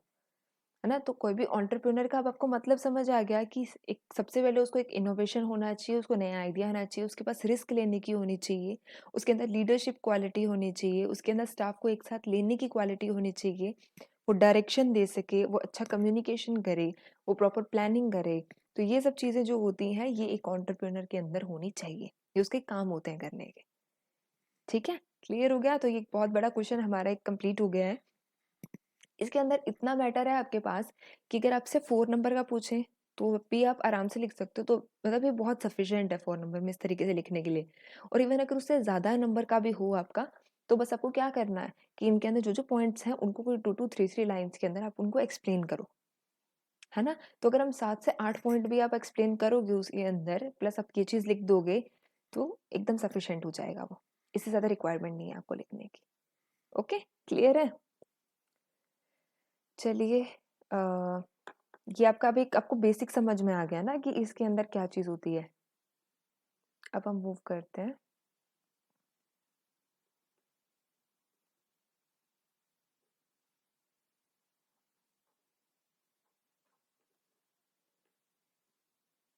ओके, पहले हम इसका पार्ट बी डिस्कस करते हैं क्योंकि पार्ट ए के अंदर बहुत सारी चीज़ें हैं जो आपको सिर्फ डायरेक्टली याद रखनी है, कुछ ज़्यादा समझने वाली चीज़ नहीं है। ठीक है? तो वो हम बाद में करेंगे। पार्ट बी के अंदर डेफिनेशन से हम इसके अंदर स्टार्ट करते हैं। सो मूव करें यहाँ पर हम। तो सबसे पहले जो आपको डेफिनेशन दी हुई है, उसको हम बोलते हैं लीडरशिप। लीडरशिप का मतलब मैंने अभी आपको बताया, किसे बोलते हैं हम लीडरशिप। लीडरशिप का मतलब होता है ability to influence the people by communication. Leadership हम किसे बोलेंगे? अब कोई भी एक लीडर होता है, आपको कोई एक पर्टिकुलर गोल अचीव करना है ना? कोई लोग अनशन पे बैठते हैं, स्ट्राइक पे बैठते हैं, तो उनका एक गोल होता है ना कि उनको ये चीज़ चाहिए लास्ट में, वो इसलिए स्ट्राइक कर रहे हैं, है ना? और इसी के लिए तो वो दूसरे लोगों से बात करके कि हमें ये करना चाहिए, ये हमारे हक में सही है, ये सब चीज़ें वो उनको अपनी कम्युनिकेशन से इन्फ्लुएंस कर रहे हैं, प्रभावित कर रहे है ना? तो ये एक ऐसी एबिलिटी होती है जिससे आप कम्युनिकेशन के थ्रू पीपल को इन्फ्लुएंस करते हो। किसके लिए करते हो आप? ताकि आप अपना गोल अचीव कर सको। तो that is known as leadership. Clear है? नेक्स्ट चीज़ होती है मॉनिटरिंग। हम कहते हैं ना कि अभी कहीं भी लिखते हैं कि ये मॉनिटरी हो रही है, आपकी मॉनिटरिंग हो रही है या आप पे ध्यान रखा जा रहा है, मतलब मॉनिटरिंग की जा रही है। तो मॉनिटरिंग का मतलब क्या होता है कि कोई भी एक प्रोग्राम को ट्रैक करने के लिए कि वो प्रोग्राम किस तरीके से चल रहा है, कितनी उसके अंदर प्रोग्रेस हो रही है, तो आप लगातार उसके अंदर क्या करते हो? कलेक्शन करते हो डाटा का, है ना? कि कितनी तरक्की हुई है, कि अब पहले क्या था, अब कितना ज़्यादा हुआ है ना? तो उस प्रोग्राम को ट्रैक करने के लिए कि उसमें क्या-क्या चल रहा है, कितनी प्रोग्रेस हो रही है, उसके लिए आप कुछ-कुछ टाइम के बाद उसके अंदर से कलेक्शन करते हो डाटा का, इन्फॉर्मेशन लेते हो और फिर उसको एनालाइज़ करते हो कि अच्छा इसमें इस तरीके से काम चल रहा है। तो that is known as monitoring. तो regular collection and analysis of information to track the program. उस प्रोग्राम की पूरी ट्रैकिंग करने के लिए हम ऑर्डर ट्रैक करते हैं ना, कोई ऑनलाइन ऑर्डर करते हैं कि वो कहाँ पहुँचा। तो वैसे ही कोई प्रोग्राम कितना प्रोग्रेस पे पहुँचा है, उसको पता लगाने के लिए आप जब लगातार कोई भी कलेक्शन करते हो इन्फॉर्मेशन का और उसे एनालाइज़ करते हो, that is known as monitoring. ठीक है? नेक्स्ट आता है इवैल्यूएशन। इवैल्यूएशन यानी कि जिसको हम हिंदी में बोलते हैं मूल्यांकन, है ना? तो इवैल्यूएशन का सिंपल सा मतलब क्या होता है कि आप इवैल्यूएट कर रहे हो कि कोई भी चीज़ हो गई है। अब आपके कोई मार्क्स आए हैं आपके एग्ज़ाम के अंदर, तो आपको शीट दी जाती है चेक करने के लिए, तो आप उसको इवैल्यूएट करोगे कि हाँ, कहाँ पर मेरे मार्क्स कट हुए हैं, कहाँ पर मुझे सही मिले हैं, कहाँ पर मेरी गलती रही है। तो that is known as evaluation, यानी कि it is the judgement of the project कि आप जज कर रहे हो उसके अंदर कि वो कितना उसका इफ़ेक्ट रहा है, कितनी उसकी एफिशिएंसी रही है। यानी एक तरीके से आपको ये एविडेंस देता है कि आपका टारगेट अचीव हुआ है या नहीं हुआ। है ना? कि आपने जब ये चीज़ सोच के चले कि हम एक काम कर रहे हैं, हमें 90% स्कोर करने हैं, तो उसके बाद जब आपका रिज़ल्ट आया, आप उसमें चेक करेंगे कि क्या-क्या रहा प्रोग्रेस, किच क्या हुआ है, कितनी एफ़िशिएंसी रही है, तो आपको ये पता लगेगा कि हाँ, जहाँ तक आपने सोचा था, वहाँ तक आप अचीव कर पाए हो या नहीं कर पाए। तो इस प्रोजेक्ट की जजमेंट होगी कि उसका इफ़ेक्ट क्या रहा है, उसकी कितनी एफ़िशिएंसी रही है और ये आपको एविडेंस देगा कि आपका टारगेट अचीव हुआ है या नहीं हुआ। That is non as evaluation. Clear है? ओके, इनोवेशन तो हमने बात करी ना अभी। इनोवेशन किसको बोलते हैं कि कोई भी एक नया आइडिया, कोई भी नई प्रोसेस, कोई भी नया प्रोडक्ट, ठीक है? या फिर आप कह सकते हो कि change to any existing product, वो भी चलेगा। क्योंकि आपके पास मान लो एक आपके पास फ्रूटी है, अगर आप फ्रूटी से कुछ और बनाते हो, तो वो बना तो नई चीज़ रहे हो ना कोई। एक ऑलरेडी कोई प्रोडक्ट है, उसमें चेंज करके कोई नई चीज़ बना रहे हो, that is also known as innovation. बस मुद्दा क्या है कि आप ऐसी कोई चीज़ कुछ भी लेके आओगे जो उसको वैल्यू ऐड कर देगी उसमें, उसकी कीमत बढ़ा देगी। है ना? ये चीज़ हो जाती है, तो that is known as innovation. तो कोई भी न्यू आइडिया, कोई भी प्रोसेस, कोई प्रोडक्ट या कोई भी किसी एक्जिस्टिंग यानी जो ऑलरेडी आपके पास प्रोडक्ट प्रेज़ेंट है, उसके अंदर जब आप कोई भी चेंज करके कोई नई चीज़ बनाते हो जिससे उसकी कीमत बढ़ जाती है, उसमें वैल्यू बढ़ जाती है, that is known as innovation. Entrepreneur और एंटरप्रेन्योरशिप हमें क्लियर हो गया, हमने बात कर ली है। नेक्स्ट मूव करते हैं, नेक्स्ट होती है कॉन्ट्रैक्ट फार्मिंग। अब कॉन्ट्रैक्ट का मतलब सबको पता है, कॉन्ट्रैक्ट साइन करके आता है, यानी कि एक एग्रीमेंट होता है दो लोगों के बीच में या दो कोई भी बिजनेस वालों के बीच में, कुछ भी हो सकता है। तो इसमें कॉन्ट्रैक्ट फार्मिंग बोली है। अब जब फार्मिंग आ गई तो कॉन्ट्रैक्ट कौन साइन करेगा कि फार्मर और कोई भी प्रोसेसिंग वाली फर्म है आपकी, ठीक है? कि अब मान लो कोई फार्मर है, उसके पास आपके पास कोई भी फ्रूट का बाग है, कोई उसने बाग लगाया हुआ है, ठीक है? तो अब उसके आगे जो प्रोसेसिंग करने वाले होते हैं, है ना? क्योंकि मान लो किसी ने आंवले का लगाया, तो आगे कोई आपके पास आंवले का मुरब्बा बनाने वाली कोई फैक्ट्री है या कोई प्रोसेसिंग फर्म है या मार्केटिंग फर्म है, वो क्या करेंगे, वो उस फार्मर के साथ कॉन्ट्रैक्ट साइन करेंगे, ठीक है? कि जैसे उनके ये आंवले वगैरह जब भी हो जाएँगे, तब वो हमें क्या देंगे उसे, हमारे लिए वो प्रोड्यूस करेंगे और फिर हमें वो एग्रीकल्चर प्रोडक्ट जो है वो हमें सप्लाई करेंगे ताकि हम आगे अपने फर्म में उसकी प्रोसेसिंग कर पाएँ। यानी एक डायरेक्ट एग्रीमेंट के ऊपर वो ग्रो करवाते हैं प्रोडक्शन। उनका प्रोडक्शन किया जाएगा, उनका सप्लाई किया जाएगा और एक दाम सेट कर लेते हैं कि हाँ, इतने प्राइस पे हम आपको ये चीज़ देंगे, इतने प्राइस पे हम आपसे वो चीज़ खरीदेंगे। Okay? So agreement between the farmers and the processing marketing firms, processing वाली होगी या मार्केटिंग वाली होगी, for production and supply of agriculture product at a pre decided prices. ठीक है? प्राइसेस पहले से सेट है, एक एग्रीमेंट हुआ हुआ है एग्रीकल्चर प्रोडक्ट को बनाने में और उसकी सप्लाई करने में। तो that is not as contract farming. हो गया। उसके बाद आता है जॉइंट वेंचर। अब ये वेंचर क्या होता है? वेंचर का मतलब होता है कि कोई भी बिजनेस की बात करते हैं, बिजनेस के लिए वर्ड यूज किया है इन्होंने, ठीक है। तो कोई भी एक नया बिजनेस है आपका जिसको जॉइंट, यानी कि सिर्फ एक लोग, एक एक पर्सन नहीं है उसके अंदर, उसमें कई लोग हैं, है ना। तो एक नया एंटरप्राइज है या कोई नया बिजनेस है जिसको ऑन कौन करेगा, जिसका मालिक कौन होगा? दो या दो से ज्यादा लोग होंगे, है ना। दो या दो से ज्यादा लोग हैं। अब मान लो कि मैं और मेरे साथ मेरे दो फ्रेंड्स हो रहे हैं, हम तीनों मिलके, हमारे पास जितना जितना पैसा होगा, हम जितना लगा सकते हैं, हम तीनों मिलके अपना अपना पैसा लगाएंगे एक बिजनेस के अंदर, कि हमें एक मेन लास्ट में एक गोल अचीव करना है, एक पर्टिकुलर पर्पज हमें अचीव करना है।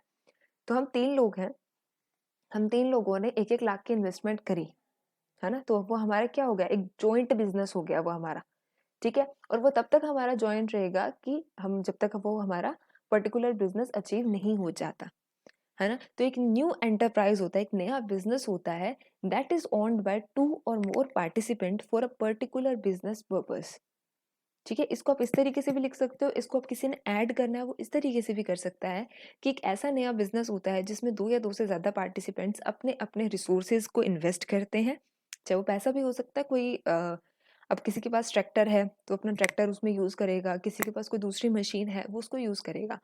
तो अपने अपने रिसोर्सेज को वो इसमें इन्वेस्ट करेंगे ताकि वो एक पर्टिकुलर बिजनेस पर्पस को अचीव कर सके। That is known as joint venture. यानी मेन मुद्दे की बात है कि इसको ऑन करने वाले लोग एक से ज्यादा हैं। ओके। नेक्स्ट आता है रूरल एंटरप्राइज। एंटरप्राइज का मतलब कोई भी बिजनेस, और रूरल यानी कि जो गांव के लिए होगा। तो कोई भी ऐसा बिजनेस जो क्या करेगा, जो रूरल एरिया के लिए सूटेबल होगा, जो रूरल एरिया के पीपल को सपोर्ट करेगा, यानी या तो वो एग्रीकल्चर को सपोर्ट करेगा या फॉरेस्ट्री को सपोर्ट करेगा, और वहाँ के आसपास के लोगों को वो उस तरीके से उसके अंदर काम भी मिलेगा, यानी कोई भी ऐसा बिजनेस जो उनको बेनिफिट कर रहा है। So that is known as rural enterprise, जो रूरल पीपल के लिए, रूरल एरिया के लिए, है ना, एग्रीकल्चर फॉरेस्ट्री से रिलेटेड है, that is known as rural enterprise. Okay. Okay, next आता है मोटिवेशन स्किल्स। मोटिवेशन स्किल्स क्या होती हैं? एक ऐसी एक्टिविटी, स्किल किसको बोलते हैं? हम स्किल की बोलते हैं ना, किसके अंदर ये स्किल होनी चाहिए, यानी कि उसके अंदर वो एक एक्टिविटी होनी चाहिए करने की, उसके अंदर वो एक एबिलिटी होनी चाहिए वो चीज़ करने की। अब मैं बोलूँ कि मुझे, किसी को अपने कहते हैं ना कि किसी के अंदर यार राइटिंग की स्किल्स बहुत अच्छी है, यानी कि उसको बहुत अच्छा लिखना आता है ना, उसको वर्ड्स बहुत अच्छे से लिखने आता है, कोई चीज़ को आंसर करना आता है। किसी को कहते हैं अपने यार इसकी बात करने का तरीका बहुत अच्छा है इसको, तो उसकी वो कम्युनिकेशन स्किल्स बहुत अच्छी हैं। तो इस तरीके से मोटिवेशन स्किल्स क्या होती हैं कि ऐसी एक्टिविटी या ऐसी स्ट्रेटेजी आप जो लगाते हो, जो आपको आपकी गोल की तरफ एक चैनल देती है, एक रास्ता देती है, that is known as motivation skills, है ना। कोई भी ऐसी एक्टिविटी जो आप कर रहे हो, अब आपको पता है कि आपको अगर 8 घंटे पढ़ना है, तो उसके लिए आप कुछ भी अगर ऐसा काम करोगे जो आपको आपको करेगा कि आप ऐसा देखोगे, मान लो किसी ने डॉक्टर बनना है, तो अपने सामने स्टेथोस्कोप लगा लेता है या अपने फेवरेट कॉलेज की फोटो लगा लेता है, जिसको देख के उसको लगता है कि नहीं यार यहाँ जाना है तो मुझे यहाँ पढ़ना पड़ेगा, है ना, मुझे 8 घंटे पढ़ना ही पड़ेगा यहाँ पे। तो ऐसी कोई भी एक्टिविटी जो आप करते हो, जो आपको आपके गोल की तरफ चैनल करती है, एक रास्ता देती है, दैट इज मोटिवेशन स्किल्स, ठीक है। उसके बाद आता है कम्युनिकेशन। कम्युनिकेशन की हमने बात करी कि एक्ट ऑफ शेयरिंग, एक्सचेंजिंग आपकी इंफॉर्मेशन, आपके आइडियाज, आपकी फीलिंग्स, इसको बोला जाता है कम्युनिकेशन। ओके। उसके बाद आता है सुपरविजन। सुपरविजन का मतलब क्या होता है? एक्ट ऑफ वॉचिंग, आप किसी को सुपरवाइज कर रहे हो, है ना। सुपरवाइज करने का मतलब क्या होता है? एक कई सारे लोग होते हैं, बोलते हैं ना सुपरवाइजर, कि कई सारे लोग होते हैं नीचे, आप उनको सुपरवाइज कर रहे हो, आप उनकी देख देख कर रहे हो कि वो काम सही से कर रहे हैं या नहीं कर रहे, है ना। सुपरवाइज करना उसको बोलते हैं सुपरविजन, यानी act of watching over something, किसी चीज के ऊपर एक ध्यान रखना, वॉच करना उसे, और ये चीज श्योर रखना कि सब कुछ सही चल रहा है, एवरीथिंग गोज ऑन राइट, है ना, तो उसे बोला जाता है सुपरविजन। तो आई होप आपको ये टर्म सभी क्लियर हो गए होंगे डेफिनेशंस के अंदर। और नेक्स्ट हम चलते हैं। हेलो बच्चों, तो कैसा लगा पार्ट बी? उम्मीद है बहुत अच्छा ही लगा होगा। और हम आगे बढ़ेंगे पार्ट सी की तरफ, लेकिन उससे पहले अगर अभी भी अपने दोस्तों को ये वीडियो शेयर नहीं किए होंगे तो प्लीज़ ये वीडियो अपने दोस्तों को शेयर करें, अपने स्टेटस पर लगाएं और ग्रुप्स में भी शेयर करें। तो बढ़ते हैं आगे पार्ट सी की तरफ। Thank you so much. इसके अंदर पार्ट सी के अंदर, पार्ट सी के अंदर अगर हम बात करते हैं, तो इसके अंदर जो फर्स्ट टर्म आपसे पूछी जाती, फर्स्ट चीज आपसे जो लिखनी है, दैट इज स्वॉट एनालिसिस, जो कि इस कोर्स की एक बहुत इंपॉर्टेंट चीज आती है। या फिर हम देखें कि बिजनेस रिलेटेड हम बात करें या फिर अब जनरल अपनी लाइफ में भी बात करूँ ना, तो स्वॉट एनालिसिस बहुत ज़रूरी होता है। स्वॉट एनालिसिस का मतलब क्या होता है कि आप इसके अंदर एनालिसिस करने का मतलब क्या होता है, आप एनालाइज कर रहे हो। एनालाइज करने का मतलब कि हम वो चीज़ देख रहे हैं कि हाँ, वो कितनी क्या है, क्या चीज़ क्या हो रही है। जैसे हम पेपर एनालाइज करते हैं, जैसे मैंने आपसे पहले भी बात करी, आप इवैल्यूएट कर रहे हो, एनालाइज कर रहे हो ना। तो स्वॉट एनालिसिस का मतलब क्या होता है कि कोई भी बिजनेस के आप एक्सटर्नल और इंटरनल एनवायरनमेंट को एनालाइज करना, उसे हम बोलते हैं स्वॉट एनालिसिस। ठीक है, इस स्वॉट का मतलब मैं बताऊंगी आपको। ठीक है, तो इसके अंदर आप क्या कर रहे हो, एक्सटर्नल एंड इंटरनल एनवायरनमेंट।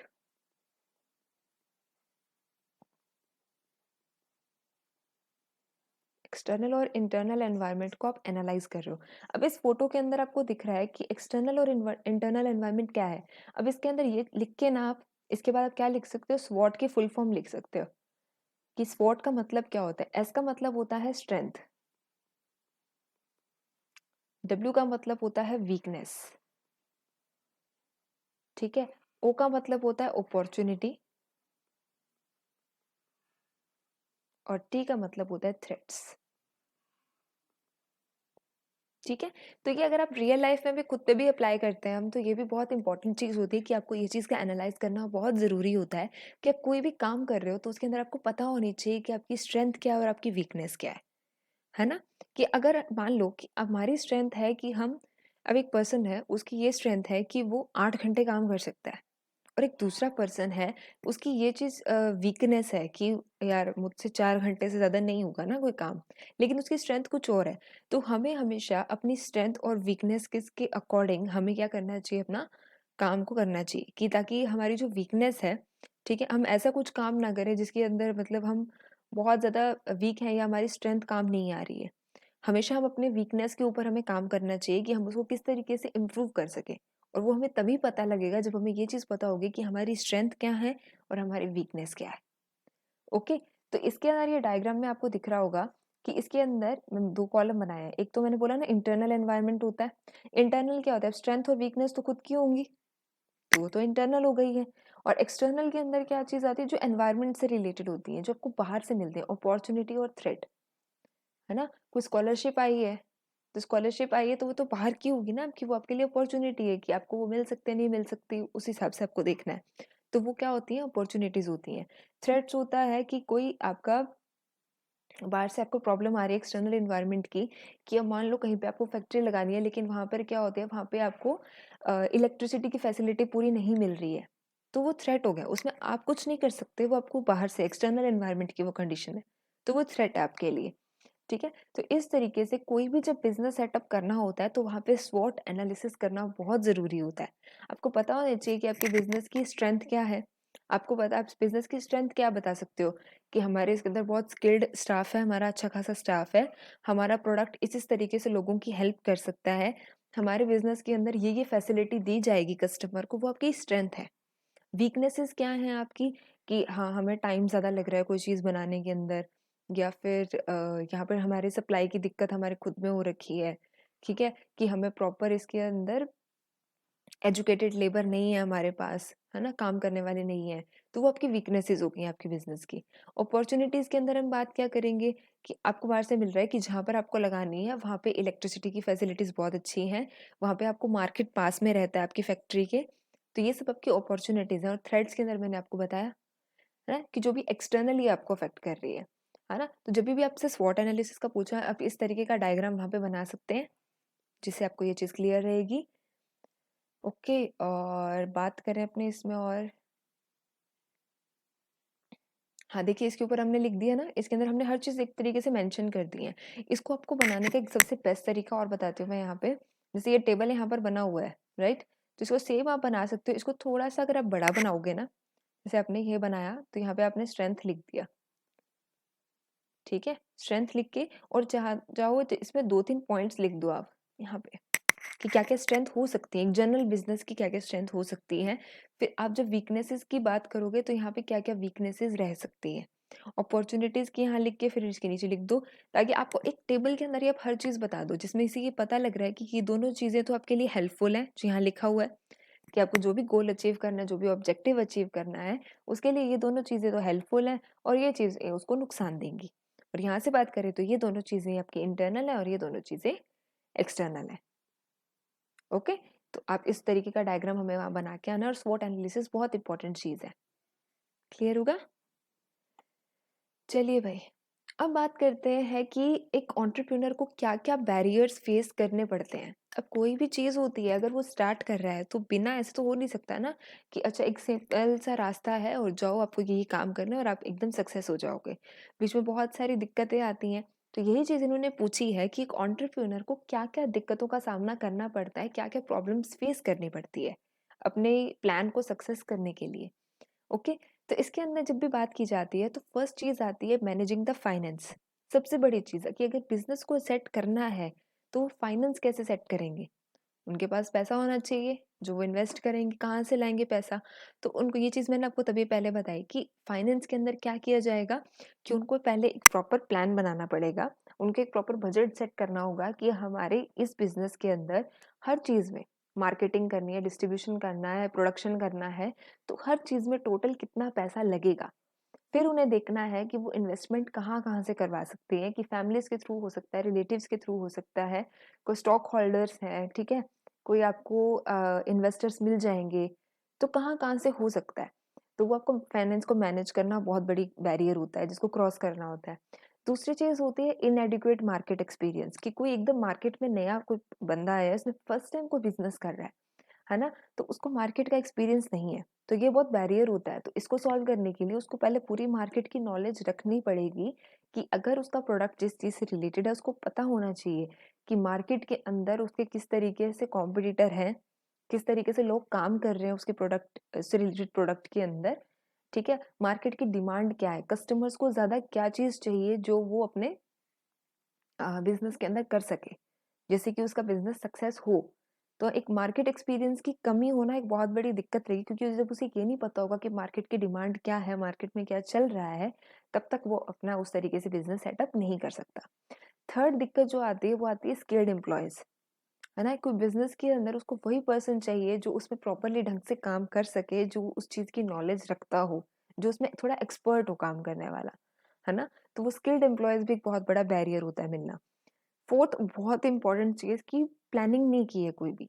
आपको नहीं पता आपको स्टार्ट कहाँ से करना है, आपको एंड कहाँ पे करना है, आपको कौन-कौन से स्टेप्स फॉलो करने हैं। तो जब तक एक पूरी स्ट्रैटेजी नहीं बनाई जाती, तब तक कोई भी प्लान सक्सेसफुल नहीं होता। तो करने के लिए हमेशा आपको प्लानिंग करनी पड़ेगी। तो अगर नॉन स्ट्रैटेजिक प्लान चलेगा, कोई स्ट्रैटेजी नहीं बनी हुई है, तो वो बिज़नेस के अंदर बहुत बड़ा बैरियर होगा और आपका बिज़नेस सक्सेसफुल नहीं होगा। फिफ्थ होता है फियर ऑफ फेलियर कि उसको हारने से डर लगता है क्योंकि हमने जब स्टार्टिंग में बात की थी कि एंटरप्रेन्योर की सबसे खासियत होनी चाहिए कि उसमें रिस्क लेने की एबिलिटी होनी चाहिए कि वो रिस्क लेके चले क्योंकि उसे पता है उसे श्योरिटी नहीं है दोनों तरफ 50-50 केस है कि सक्सेसफुल भी हो सकता है और फेल भी हो सकता है तो अगर वो डर गया इस चीज से तो उसमें ट्राई नहीं करेगा तो उसका अपना इनपुट नहीं दे पाएगा जिसकी वजह से उसका प्लान ऑलरेडी फेल हो जाएगा अगर वो डर गया तो नेक्स्ट चीज होती है इसके अंदर की फ्यू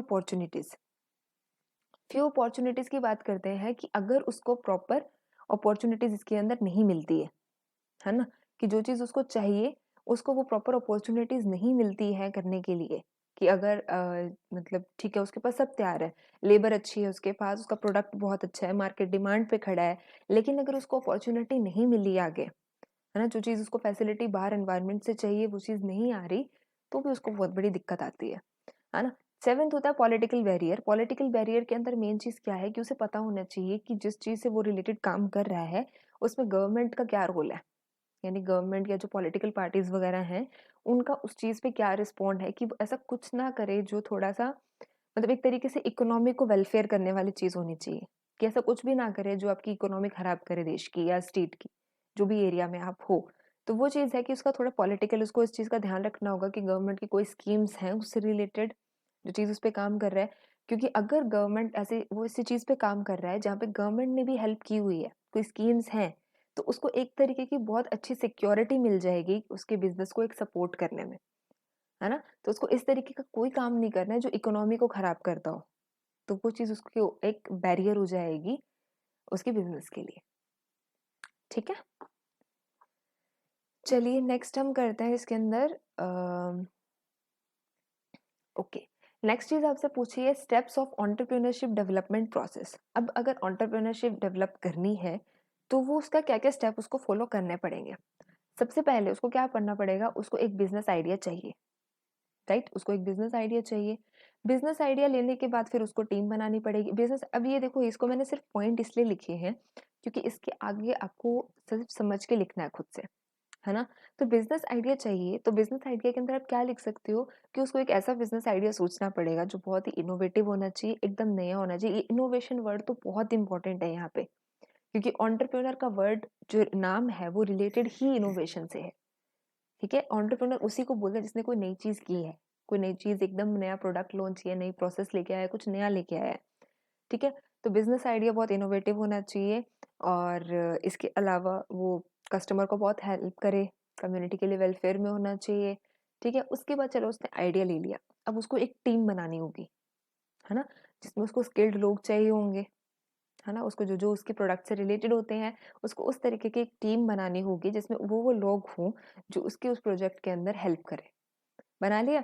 टीम आ गई है, टीम आने के बाद अब उसको एक बिज़नेस प्लान क्रिएट करना पड़ेगा, जो मैंने बोला जो सब एक तरीके का सबसे इम्पोर्टेंट पार्ट होता है इस प्रोसेस का, कि प्लानिंग के बिना बिज़नेस पॉसिबल या कोई भी चीज़ को पूरा करना पॉसिबल नहीं है ना? अब जभी भी आप कोई एग्ज़ाम की तैयारी करते हो, अगर आपको यही नहीं पता कि आपको क्या-क्या चीज़ें पढ़नी है, किस तरीके से पढ़नी है, आप कोई भी बुक चुक के पहले पढ़ने लग जाओगे, तो वो चीज़ आपकी कभी पूरी नहीं होगी और कभी भी वो एक प्रॉपर एक एफिशिएंट प्रिपरेशन नहीं मानी जाएगी आपकी। है ना? तो हमें एक प्रॉपर प्लानिंग करनी चाहिए कि हमें पहले ये करना है, उसके बाद हमारा नेक्स्ट स्टेप ये होना चाहिए। यानी एक सीरीज़ वाइज़ प्रोसेस आपकी क्रिएट होनी चाहिए। ओके, ये कर लिया, चलो प्लान बना लिया हमने। प्लान बनाओगे तो आपको पता लग जाएगा कि आपको कितना बजट लगेगा, इसके अंदर कितना टाइम लगेगा, वो सब हो जाएगा तैयार कि आपका टाइम और बजट दोनों चीज़ें आ जाएँगी। अब जब पता लग गया है कि हमें खर्चा कितना लगेगा इसके ऊपर, अब आपको कैपिटल रेज़ करनी पड़ेगी। जिसे हम बोलते हैं कि आपको आपका फाइनेंस अरेंज करना पड़ेगा, आपको पैसे अरेंज करने पड़ेंगे जो आपको इन्वेस्ट करने हैं, ठीक है?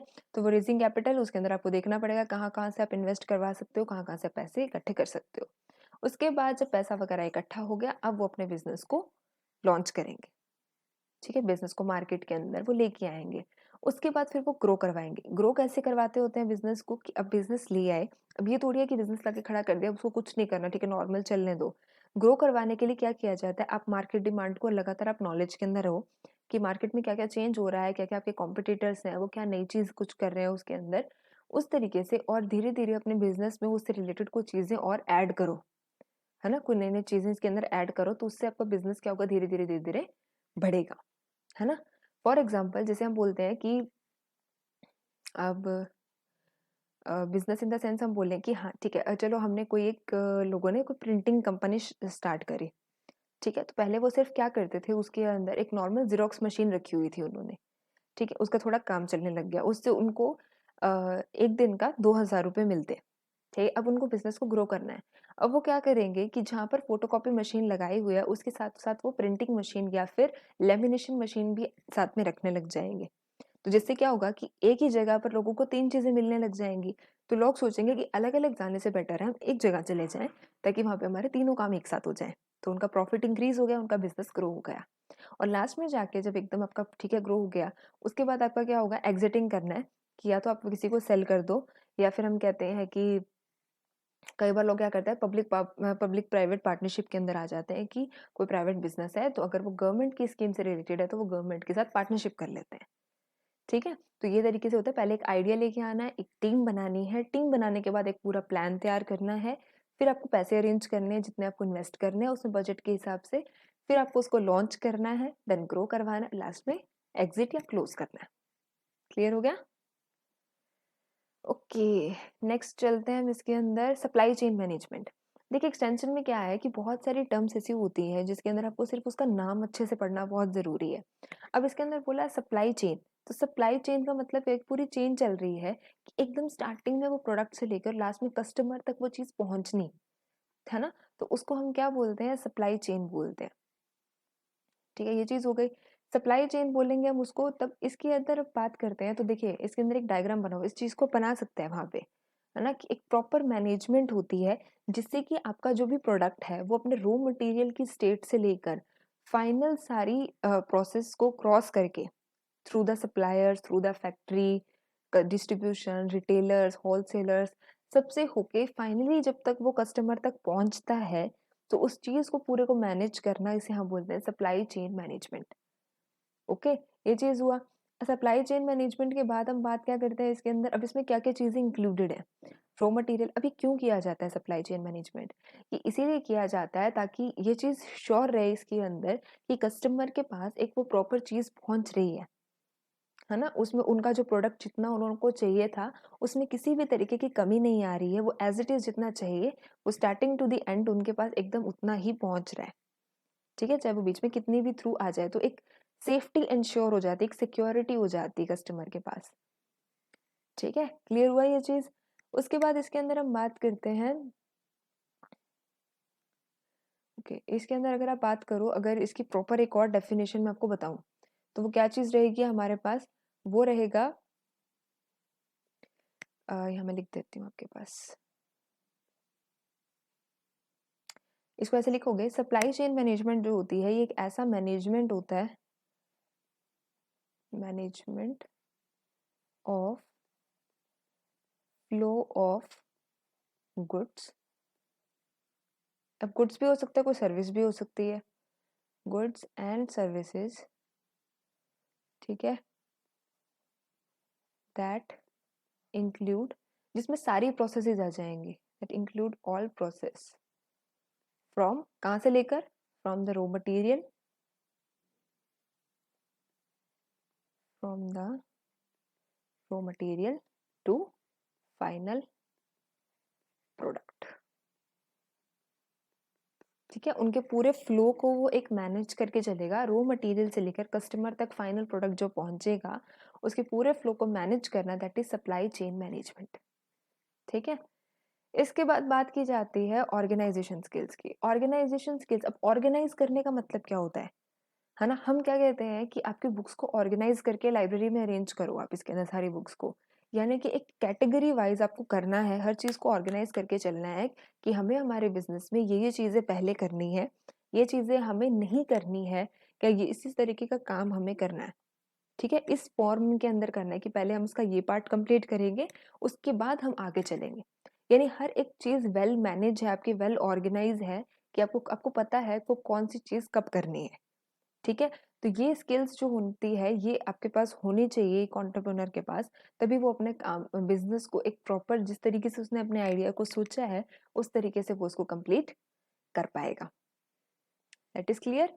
तो ऑर्गेनाइजेशन स्किल के अंदर हम बात करते हैं, तो अब इसके अंदर हम क्या लिख सकते हैं? अब जैसे आपको ये डायग्राम दिख रहा है, ठीक है, डायग्राम दिख रहा है हमें, तो इसके अंदर हम क्या लिखेंगे? द ऑर्गेनाइजेशन स्किल्स होनी चाहिए एंटरप्रेन्योर के पास कि उसे पता होना चाहिए कि what thing has to be done at what time, ठीक है? उसे ये चीज पता होनी चाहिए कि क्या चीज कब करनी है एंड हाउ, किस तरीके से करनी है। अब क्या क्या, अगर आपसे ये पूछ लें कि क्या क्या एक ऑर्गेनाइजेशन स्किल्स एक होनी चाहिए एक प्रॉपर बिजनेस वाले बंदे के अंदर, एक तो उसके पास पता होना चाहिए कि उसको टाइम को मैनेज करना आना चाहिए,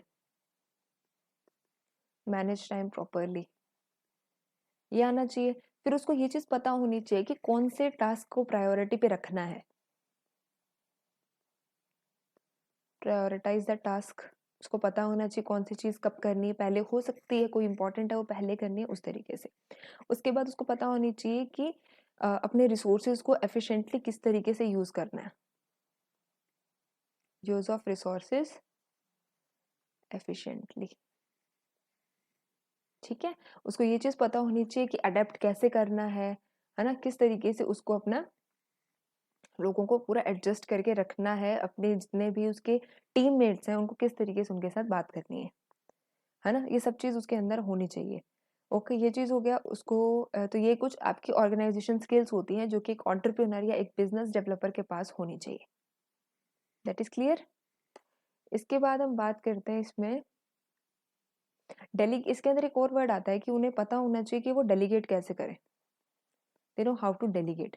डेलीगेट का मतलब क्या चीज होती है? डेलीगेट का मतलब होता है कि एक पर्सन खुद से सब कुछ नहीं कर सकता है, ठीक है? एक पर्सन सारा काम नहीं कर सकता है, तो उसे ये चीज पता होनी चाहिए कि वो किस तरीके से काम को डिवाइड करे, है ना? कि उसको पता होना चाहिए कि किस बंदे से कितना काम करवा सकते हो आप। कि आपको पता है कि ये जो पर्सन है हमारे टीम का, ये इस चीज़ के अंदर अच्छा है, तो आप उसको बोलोगे कि हाँ, तुम्हें ये करना है, दूसरे पर्सन को बोला कि तुम्हें ये काम सँभालना है। तो वो एक ऑर्गेनाइज़्ड वे में उसको पता होना चाहिए, एक डेलीगेट करना आना चाहिए कि हाँ, किस तरीके से उसको काम को डिवाइड करना है। क्लियर है? ओके। इसके बाद आती है हमारे पास प्रोजेक्ट प्लानिंग। प्रोजेक्ट प्लानिंग का मतलब क्या होता है कि प्रोजेक्ट क्या होता है कि आप जिस भी चीज़ के ऊपर आप काम कर रहे हो, तो ये प्रोजेक्ट प्लानिंग होती है process of organising the task that are carried out in a given period, है ना? कि आप उसको क्या करें, एक प्रोसेस होता है जिसके अंदर आप उस टास्क को ऑर्गेनाइज कर रहे हो कि आपको ये 2 महीने का टाइम है, आपको 2 महीने के अंदर इस टास्क को किस-किस तरीके से आपको पूरा करना है, 2 महीने में किस तरीके से ये काम करना चाहिए कि वो पूरा हो जाए। तो इसको हम बोलते हैं इस प्रोसेस को प्रोजेक्ट प्लानिंग करना। आपको इसके अंदर कॉस्ट देखना है, आपको रिसोर्सेज देखने हैं, आपको एक शेड्यूल बनाना है, आपको ये चीज़ करनी है कि हर एक पर्सन का क्या रोल रहेगा उसके अंदर, ठीक है? कौन से पर्सन को कितना ड्यूटी सँभालनी है, कितना काम उसको रिस्पॉन्सिबिलिटी सँभालनी है, ठीक है? तो कोई भी एक टास्क को ऑर्गेनाइज़ करने की जो प्रोसेस होती है, एक पर्टिकुलर पीरियड ऑफ टाइम के अंदर करने की, उसे हम बोलते हैं प्रोजेक्ट प्लानिंग। नेक्स्ट आती है प्रोजेक्ट रिपोर्ट। प्रोजेक्ट रिपोर्ट का सिंपल सा मतलब होता है कि जो भी आपने एक प्लान किया, आपके प्रोजेक्ट की जितनी भी इन्फॉर्मेशन है, वो उसे आप एक डिटेल्ड एक इन्फॉर्मेशन पेपर के अंदर आप उतार दोगे। उसे रिपोर्ट बोला जाता है कि आप एक डिटेल्ड डिस्क्रिप्शन दे रहे हो उस प्रोजेक्ट के ऊपर, ठीक है? और उसको अच्छे से बनाना बहुत ज़रूरी होता है क्योंकि इस रिपोर्ट के अंदर आपको हर एक चीज़ मेंशन करनी होगी और ये रिपोर्ट सबसे ज़्यादा काम आती है जब आपको इन्वेस्टर्स चाहिए होते हैं। है ना? अब आप किसी के पास अपने प्रोजेक्ट का बात रखोगे, तो वो आप उसको एक डिटेल में 2 घंटे की स्पीच तो नहीं दोगे ना। आप एक रिपोर्ट तैयार करोगे जिसके अंदर लिखा होगा कि आपका प्रोजेक्ट किस बारे में है, इसमें क्या-क्या चीज़ें आप यूज़ कर रहे हो, है ना? ताकि उनको पता लगे कि कितने-कितनी चीज़ें हो रही हैं, एक फंड कितना आना चाहिए, ठीक है? आपके प्रोजेक्ट में ऐसी क्या ख़ास बात है जो आप एक सामने वाले बंदे को इतना आप मजबूर करो कि वो आपके प्रोजेक्ट में इन्वेस्ट करे? क्या एडवांटेजेस होंगी आपके प्रोजेक्ट में? तो आपको एक पूरी डिटेल्ड जो एक समरी होती है इन्फॉर्मेशन की, वो आपको एक पेपर में उतार के देनी है। उसे हम बोलते हैं प्रोजेक्ट रिपोर्ट, ठीक है? ओके, उसके बाद आता है मैनेजिंग कॉम्पिटिशन। मैनेजिंग कॉम्पिटिशन जो होता है कि ये बहुत ही इम्पोर्टेंट पार्ट होता है बिज़नेस लाइफ़ का, है ना? कि ज़ाहिर-सी बात है कि जिस फ़ील्ड के अंदर आप हो, उसके अंदर आप अकेले तो नहीं हो ना, तो आपसे रिलेटेड बहुत सारे कॉम्पिटिटर्स होंगे, तो आपको उस कॉम्पिटिशन को मैनेज करना आना चाहिए। तो managing competition is an ongoing part of business life. है ना? बिज़नेस लाइफ़ का एक पार्ट वो रहता है, कंपटीशन मैनेज करना आना चाहिए। तो अगर आप सिर्फ़ उसके ऊपर अगर आप काम करोगे या आपको मैनेज करना आ गया है, तो आप अपने बिज़नेस को एक प्रॉफ़िटेबल बना सकते हो। लेकिन अगर आपने कंपटीशन पे ध्यान नहीं दिया, तो आपका बिज़नेस कभी भी प्रॉफ़िट में नहीं जाएगा, वो ख़त्म भी हो सकता है। तो इसके लिए आपको अपना मार्केट को आइडेंटिफ़ाई करना बहुत ज़रूरी है कि आपको पता होना चाहिए मार्केट के अंदर क्या चीज़ चल रही है, क्या डिमांड है। आपको ये चीज़ होनी चाहिए कि आपको आपके बाकी कॉम्पिटिटर से कौन-सी चीज़ अलग करती है, कि आप में ऐसी क्या ख़ास क्वालिटी है जो आप अपने कॉम्पिटिटर से ज़्यादा अच्छे हो जिस चीज़ में। तो आपको एक पॉइंट ऑफ डिफरेंशिएशन है कि आप कहाँ पर अलग हो, ठीक है? आपको इनोवेट करने की तैयारी क एक हमेशा तैयार रहना चाहिए कुछ भी इनोवेट करने के लिए, क्योंकि आपको हमें ये थोड़ी हो गया कि हर चीज़ के ऊपर आपका कोई भी आइडिया है, अगर किसी कॉम्पिटिटर को पता लग गया, तो वो बहुत कम टाइम में उसको ट्राई करेगा कि उसको कॉपी करेगा, अपना प्रॉफ़िट करने के लिए। तो आपको एक इनोवेट का हमेशा इनोवेशन के लिए तैयार रहना चाहिए और आपको अपने कॉम्पिटिटर के बारे में पता होना चाहिए कि आपके कॉम्पिटिटर क्या कर रहे हैं, क्या स्टेप है उनका अगला ताकि आप उस अकॉर्डिंग अपने बिज़नेस को हैंडल कर सकें। तो that is managing competition. Okay, leadership skills तो हमने बात कर ली कि उसको कम्युनिकेशन की स्किल बहुत अच्छी होनी चाहिए, डेलीगेशन करना आना चाहिए, उसको पता है कौन से इंसान से किस तरीके से हमें कैसे किस तरीके से रिस्पॉन्सिबिलिटी देनी है, किस तरीके से काम को डिवाइड करना है उनके साथ, ठीक है? उसके बाद अडेप्टेबिलिटी होनी चाहिए, जिस भी तरीके की उसको सिचुएशन दिखेगी, जिस भी तरीके की अपॉर्च्युनिटीज़ आएँगी या कोई भी प्रॉब्लम आएगी, उसको उसके लिए अडैप्ट होना आना चाहिए। वो उसके अंदर ही अपना बेस्ट करने की ट्राई करे।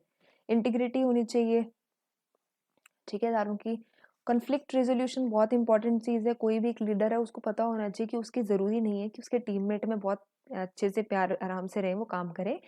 लड़ाई हो सकती है, कॉन्फ्लिक्ट हो सकती है, तो उसके अंदर वो एक एबिलिटी होनी चाहिए कि वो उस लड़ाई को सुलझा सके। कोई भी मिसअंडरस्टैंडिंग हो, कोई भी प्रॉब्लम आए उसके बिज़नेस के अंदर, कोई काम के अंदर, तो उसको उसको रिज़ोल्यूट करना, उसको ख़त्म करना, सॉल्व करना आना चाहिए, ठीक है? टेक्नोलॉजिकल कैपेबिलिटी होनी चाहिए उसमें। उसको पूरा एक टेक्नोलॉजी की नॉलेज होनी चाहिए उसको कि किस तरीके से उसको फ्रेमवर्क करना है, किस तरीके से उसको अपना बिज़नेस को प्लान करना है, सेटअप करना है या एग्ज़ीक्यूट करना है। ठीक है? Okay, next is the public private partnership. तो ये आजकल बहुत ही ट्रेंडी सी चीज़ हो रखी है कि इसके अंदर क्या चीज़ होती है कि पब्लिक प्राइवेट पार्टनरशिप की कोई भी एक अच्छा खासा बिज़नेस चलता है, तो गवर्नमेंट और उस प्राइवेट इंस्टीट्यूशन के बीच में एक पार्टनरशिप हो जाती है, ठीक है? जिससे कि क्या बेनिफिट होता है कि गवर्नमेंट को इस तरीके से हो जाता है कि वो चीज़ बहुत अच्छी कोई एक लेटेस्ट चीज़ आएगी क्योंकि उसमें प्राइवेट कंपनीज़ इंक्लूड है, उनकी नई टेक्नोलॉजीज़, नए आइडियाज़ इन्वॉल्व्ड है उसके अंदर, ठीक है? तो वो चीज़ हो जाएगी इसके अंदर और एक तरीके से गवर्नमेंट को हो जाएगा कि उसमें गवर्नमेंट का भी नाम आ जाता है, तो वो एक पब्लिक वेलफेयर के लिए भी वो चीज़ बन जाती है ना? तो प्राइवेट की भी इन्वेस्टमेंट होती है, प्राइवेट का रिटर्न भी होता है, पब्लिक की इन्वेस्टमेंट होती है, पब्लिक का रिटर्न भी होता है। तो पब्लिक प्राइवेट पार्टनरशिप जो होती है, वो गवर्नमेंट और प्राइवेट इंस्टीट्यूशन के बीच के अंदर वो क्या चीज़ हो जाती है, एक एग्रीमेंट हो जाता है करने के लिए, ठीक है? ये चीज़ हो गई और इसके अलावा आप इसके अंदर लिख सकते हैं कि मतलब इसमें एक तरीके से जैसे कोई गवर्नमेंट ने बहुत लार्ज स्केल पे कोई प्रोजेक्ट स्टार्ट करना है, कोई नई रोड बनानी है, कोई नए ब्रिजेस बनाने हैं उन्होंने, तो वो उसके अंदर क्या होती है प्राइवेट कंपनीज़ की भी फंडिंग लग जाती है ना? अब मान लो हमारे जो गवर्नमेंट है उसने अडानी या अंबानी कंपनीज़ के साथ कर दिया। अब ज़ाहिर-सी बात है उनके पास इतना पैसा है, वो अपनी इन्वेस्टमेंट डालेंगे, तो कोई भी प्रोजेक्ट अगर गवर्नमेंट को करना है उसमें प्राइवेट फंडिंग भी इंक्लूड हो जाएगी, तो वो प्रोजेक्ट ऑब्वियसली बहुत ज़्यादा अच्छा हो जाएगा। तो इसीलिए ये की जाती थी कि जिसके अंदर ये हमारा एक नए के नए इनोवेशन भी आ जाए और हमारा एक पर्टिकुलर बजट के अंदर एक उसका प्रोजेक्ट भी कंप्लीट हो जाए, ठीक है? इसे हम बोलते हैं पब्लिक प्राइवेट पार्टनरशिप जिसके अंदर गवर्नमेंट एजेंसी और जो हमारे प्राइवेट सेक्टर है उनके बीच के अंदर एक एग्रीमेंट हो जाती है टू फाइनेंस भी वो मिलके करते हैं उसके अंदर, कोई भी नया प्रोजेक्ट पे वो काम करते हैं। अब वो प्रोजेक्ट के आप नाम लिख सकते हो जैसे कोई पब्लिक प्रोजेक्ट आपको लेना है कि कोई पब्लिक पार्क बनवाया हुआ है, कोई ट्रांसपोर्ट की फैसिलिटी देनी है, कोई हॉस्पिटल बनाना है, तो वो ये चीज़ हो जाती है, जिसमें पब्लिक और प्राइवेट दोनों की इन्वेस्टमेंट भी होती है और दोनों के रिटर्न्स भी होते हैं, ठीक है? ओके, अब चलते हैं हम आगे। इसके अंदर आपसे पूछा है कॉन्ट्रैक्ट फार्मिंग के टाइप्स क्या होते हैं और जॉइंट वेंचर की लिमिटेशंस क्या होती हैं, ठीक है? ये चीज़ हो गया। अब इसके अंदर बात करते हैं तो सबसे पहले आपको इनके पाँचों के नाम याद रखने हैं कि कॉन्ट्रैक्ट फार्मिंग का मतलब हमने डिस्कस किया कि कॉन्ट्रैक्ट फार्मिंग किसे बोलते हैं? फार्मर्स या फिर जितने भी आपके कोई भी प्रोसेसिंग कंपनी हो गई, फर्म होगी मार्केटिंग वगैरह की, वो फार्मर के साथ एग्रीमेंट करते हैं ताकि वो अपने एग्रीकल्चर प्रोडक्ट उनके लिए ग्रो करवाएं और उनको वो प्रोडक्ट दे दें ताकि वो आगे उसके अंदर प्रोसेसिंग वगैरह कर पाए, ठीक है? अब इसके अंदर कौन कौन से तरीके के मॉडल होते हैं? पहला होता है सेंट्रलाइज्ड मॉडल, फिर होता है न्यूक्लियस एस्टेट मॉडल, फिर होता है मल्टी पार्टाइट, इंटरमीडियरी और एक इनफॉर्मल। नाम थोड़े से टफ है, ठीक है? बट हमें थोड़ा सा इसके अंदर इसका मतलब हम समझ लेते हैं, एक दो बार रिवाइज करेंगे तो हमें थोड़ा समझ में आने लग जाएगा। सेंट्रलाइज्ड मॉडल होता है, फिर न्यूक्लियस एस्टेट मॉडल होता है। सेंट्रलाइज्ड मॉडल का मतलब क्या होता है कि इसके अंदर एक सेंट्रलाइज्ड प्रोसीजर होता है, ठीक है? Packer buying from a large number of छोटे-छोटे जो फार्मर्स हैं, स्मॉल फार्मर्स जो हैं, उन सब से मतलब बहुत सारे स्मॉल फार्मर से डायरेक्टली ये लोग एक प्रोडक्ट लेंगे, ठीक है? एक सेंटर में एक प्रोडक्ट खरीदेंगे बहुत सारे फार्मर से। जैसे कि ज़्यादातर जैसे जो ट्री क्रॉप्स होती हैं आपकी, एनुअल क्रॉप्स होती हैं, पोल्ट्री होती हैं, जिनके अंदर प्रोसेसिंग वगैरह आगे काम बहुत ज़्यादा होता है, जैसे टीज़ वगैरह की या सब्जियों की कोई कैन के अंदर उनको भरना है, तो वो बहुत सारे स्मॉल-स्मॉल फार्मर से वो क्या लेंगे, उस प्रोडक्ट को लेंगे, इकट्ठा करेंगे और फिर वो उसकी प्रोसेसिंग में आगे लेके जाएँगे। ये तो हो गया सेंट्रलाइज्ड। दूसरा होता है nucleus estate. Nucleus estate model का मतलब क्या होता है कि थोड़ा-सा वेरिएशन होता है इसके अंदर और इसके अंदर जैसे क्या होता है कि गारंटी पीरियड दिया जाता है उनको, ठीक है? क्या दिया जाता है उनको एक गारंटी पीरियड दिया जाता है कि जो एक सेंट्रल एक बिज़नेस फर्म है, ठीक है? एक सेंट्रल बिज़नेस फर्म जो है, वो एक गारंटी देती है उसकी पूरी प्रोसेसिंग प्लांट की, ठीक है? और कभी-कभी ऐसा होता है कि प्रोसेसिंग चलती है और इसके अंदर वो सिर्फ़ उसको रिसर्च पर्पज़ के लिए यूज़ करते हैं या ब्रीडिंग पर्पज़ के लिए यूज़ करते हैं, है ना? वो उसको आगे वैसे सेल वगैरह का नहीं होता उनका, मेनली वो बिज़नेस पर्पज़ के लिए उसको क्या करते हैं रिसर्च पर्पज़ के लिए यूज़ कर लेते हैं। मल्टी पार्टाइट के अंदर क्या होता है कि इसमें बहुत सारे मल्टी नाम आ गया ना यानी कि बहुत सारे ऑर्गेनाइज़ेशन इसके अंदर मिले होंगे, ठीक है? तो इसके अंदर क्या चीज़ आ जाती है फिर आती है इनफॉर्मल। इनफॉर्मल का मतलब होता है कि इसके अंदर कोई पर्टिकुलर फॉर्मल तरीके से नहीं हो रहा है, फॉर्मल का मतलब होता है कि हर एक चीज़ फिक्स डिसाइड होगी, पर्टिकुलर ऑर्गेनाइजेशन है वो इस तरीके से काम कर रही है। तो इनफॉर्मल जो होता है उसके अंदर कोई एक सिंगल एंटरप्रेन्योर होता है, कोई छोटी कंपनीज़ होती हैं, वो अपना सीज़न के बेसिस पे कॉन्ट्रैक्ट साइन करती है, ठीक है? फिर एक होती है इंटरमीडियरी।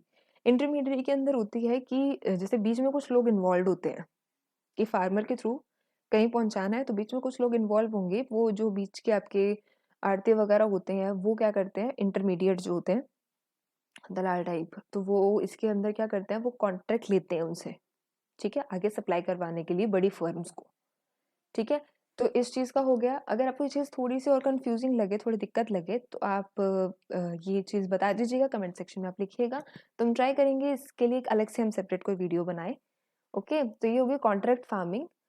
इसके बाद आता है कि जॉइंट वेंचर। जॉइंट वेंचर का नाम मैंने आपको क्या बताया था? जॉइंट वेंचर का मतलब क्या होता है कि जिसके अंदर 2 या 2 से ज़्यादा ऑर्गेनाइज़ेशन जो होते हैं, वो अपने रिसोर्सेज़ को इन्वेस्ट करते हैं। एक पर्टिकुलर गोल को अचीव करने के लिए वो अपने-अपने रिसोर्सेज़ लगाते हैं। यानी कि इसमें 2 या 2 से ज़्यादा कंपनीज़ होती हैं। ठीक है? 2 या 2 से ज़्यादा कंपनीज़ होती हैं इसके अंदर और वो अपना-अपना लगाती हैं। अब इसके अंदर दिक्कत क्या-क्या हो सकती है?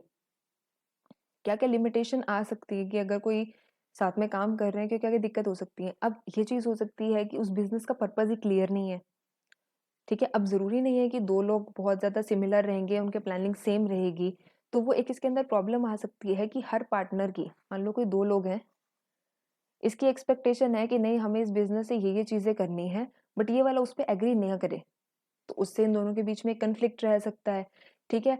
और दोनों की इन्वेस्टमेंट बराबर हो, वो भी ज़रूरी नहीं है कि एक बंदा कम करे, एक बंदा ज़्यादा इन्वेस्ट करे, वो प्रॉब्लम हो सकती है। वर्क और रिसोर्सेज़ की एक बंदे ने काम ज़्यादा किया, एक का बिज़नेस वाला काम कम कर रहे हैं, ठीक है? इन्वेस्टमेंट बराबर नहीं लगा रहे, रिसोर्सेज़ बराबर नहीं हो रहा, ठीक है? तो उस चीज़ की दिक्कत हो सकती है और दोनों के बीच में कम्युनिकेशन गैप भी आ सकता है कि दोनों की कम्युनिकेशन इतनी ज़्यादा अच्छी ना रहे। तो इससे क्या होगा उस बिज़नेस पे डायरेक्टली बहुत ज़्यादा इम्पैक्ट पड़ जाएगा, ठीक है? तो क्या-क्या दिक्कत आ सकती है? कम्युनिकेशन अच्छी नहीं हो सकती पार्टनर्स के बीच में, ठीक है? वर्क का प्रॉपर डिस्ट्रीब्यूशन ना हो,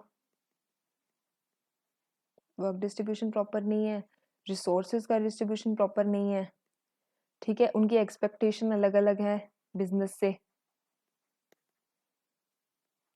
एक्सपेक्टेशन डिफरेंट है, ठीक है? तो ये सब चीज़ें जो हैं ये एक जॉइंट वेंचर के अंदर उनको चैलेंजेस फेस करने पड़ते हैं।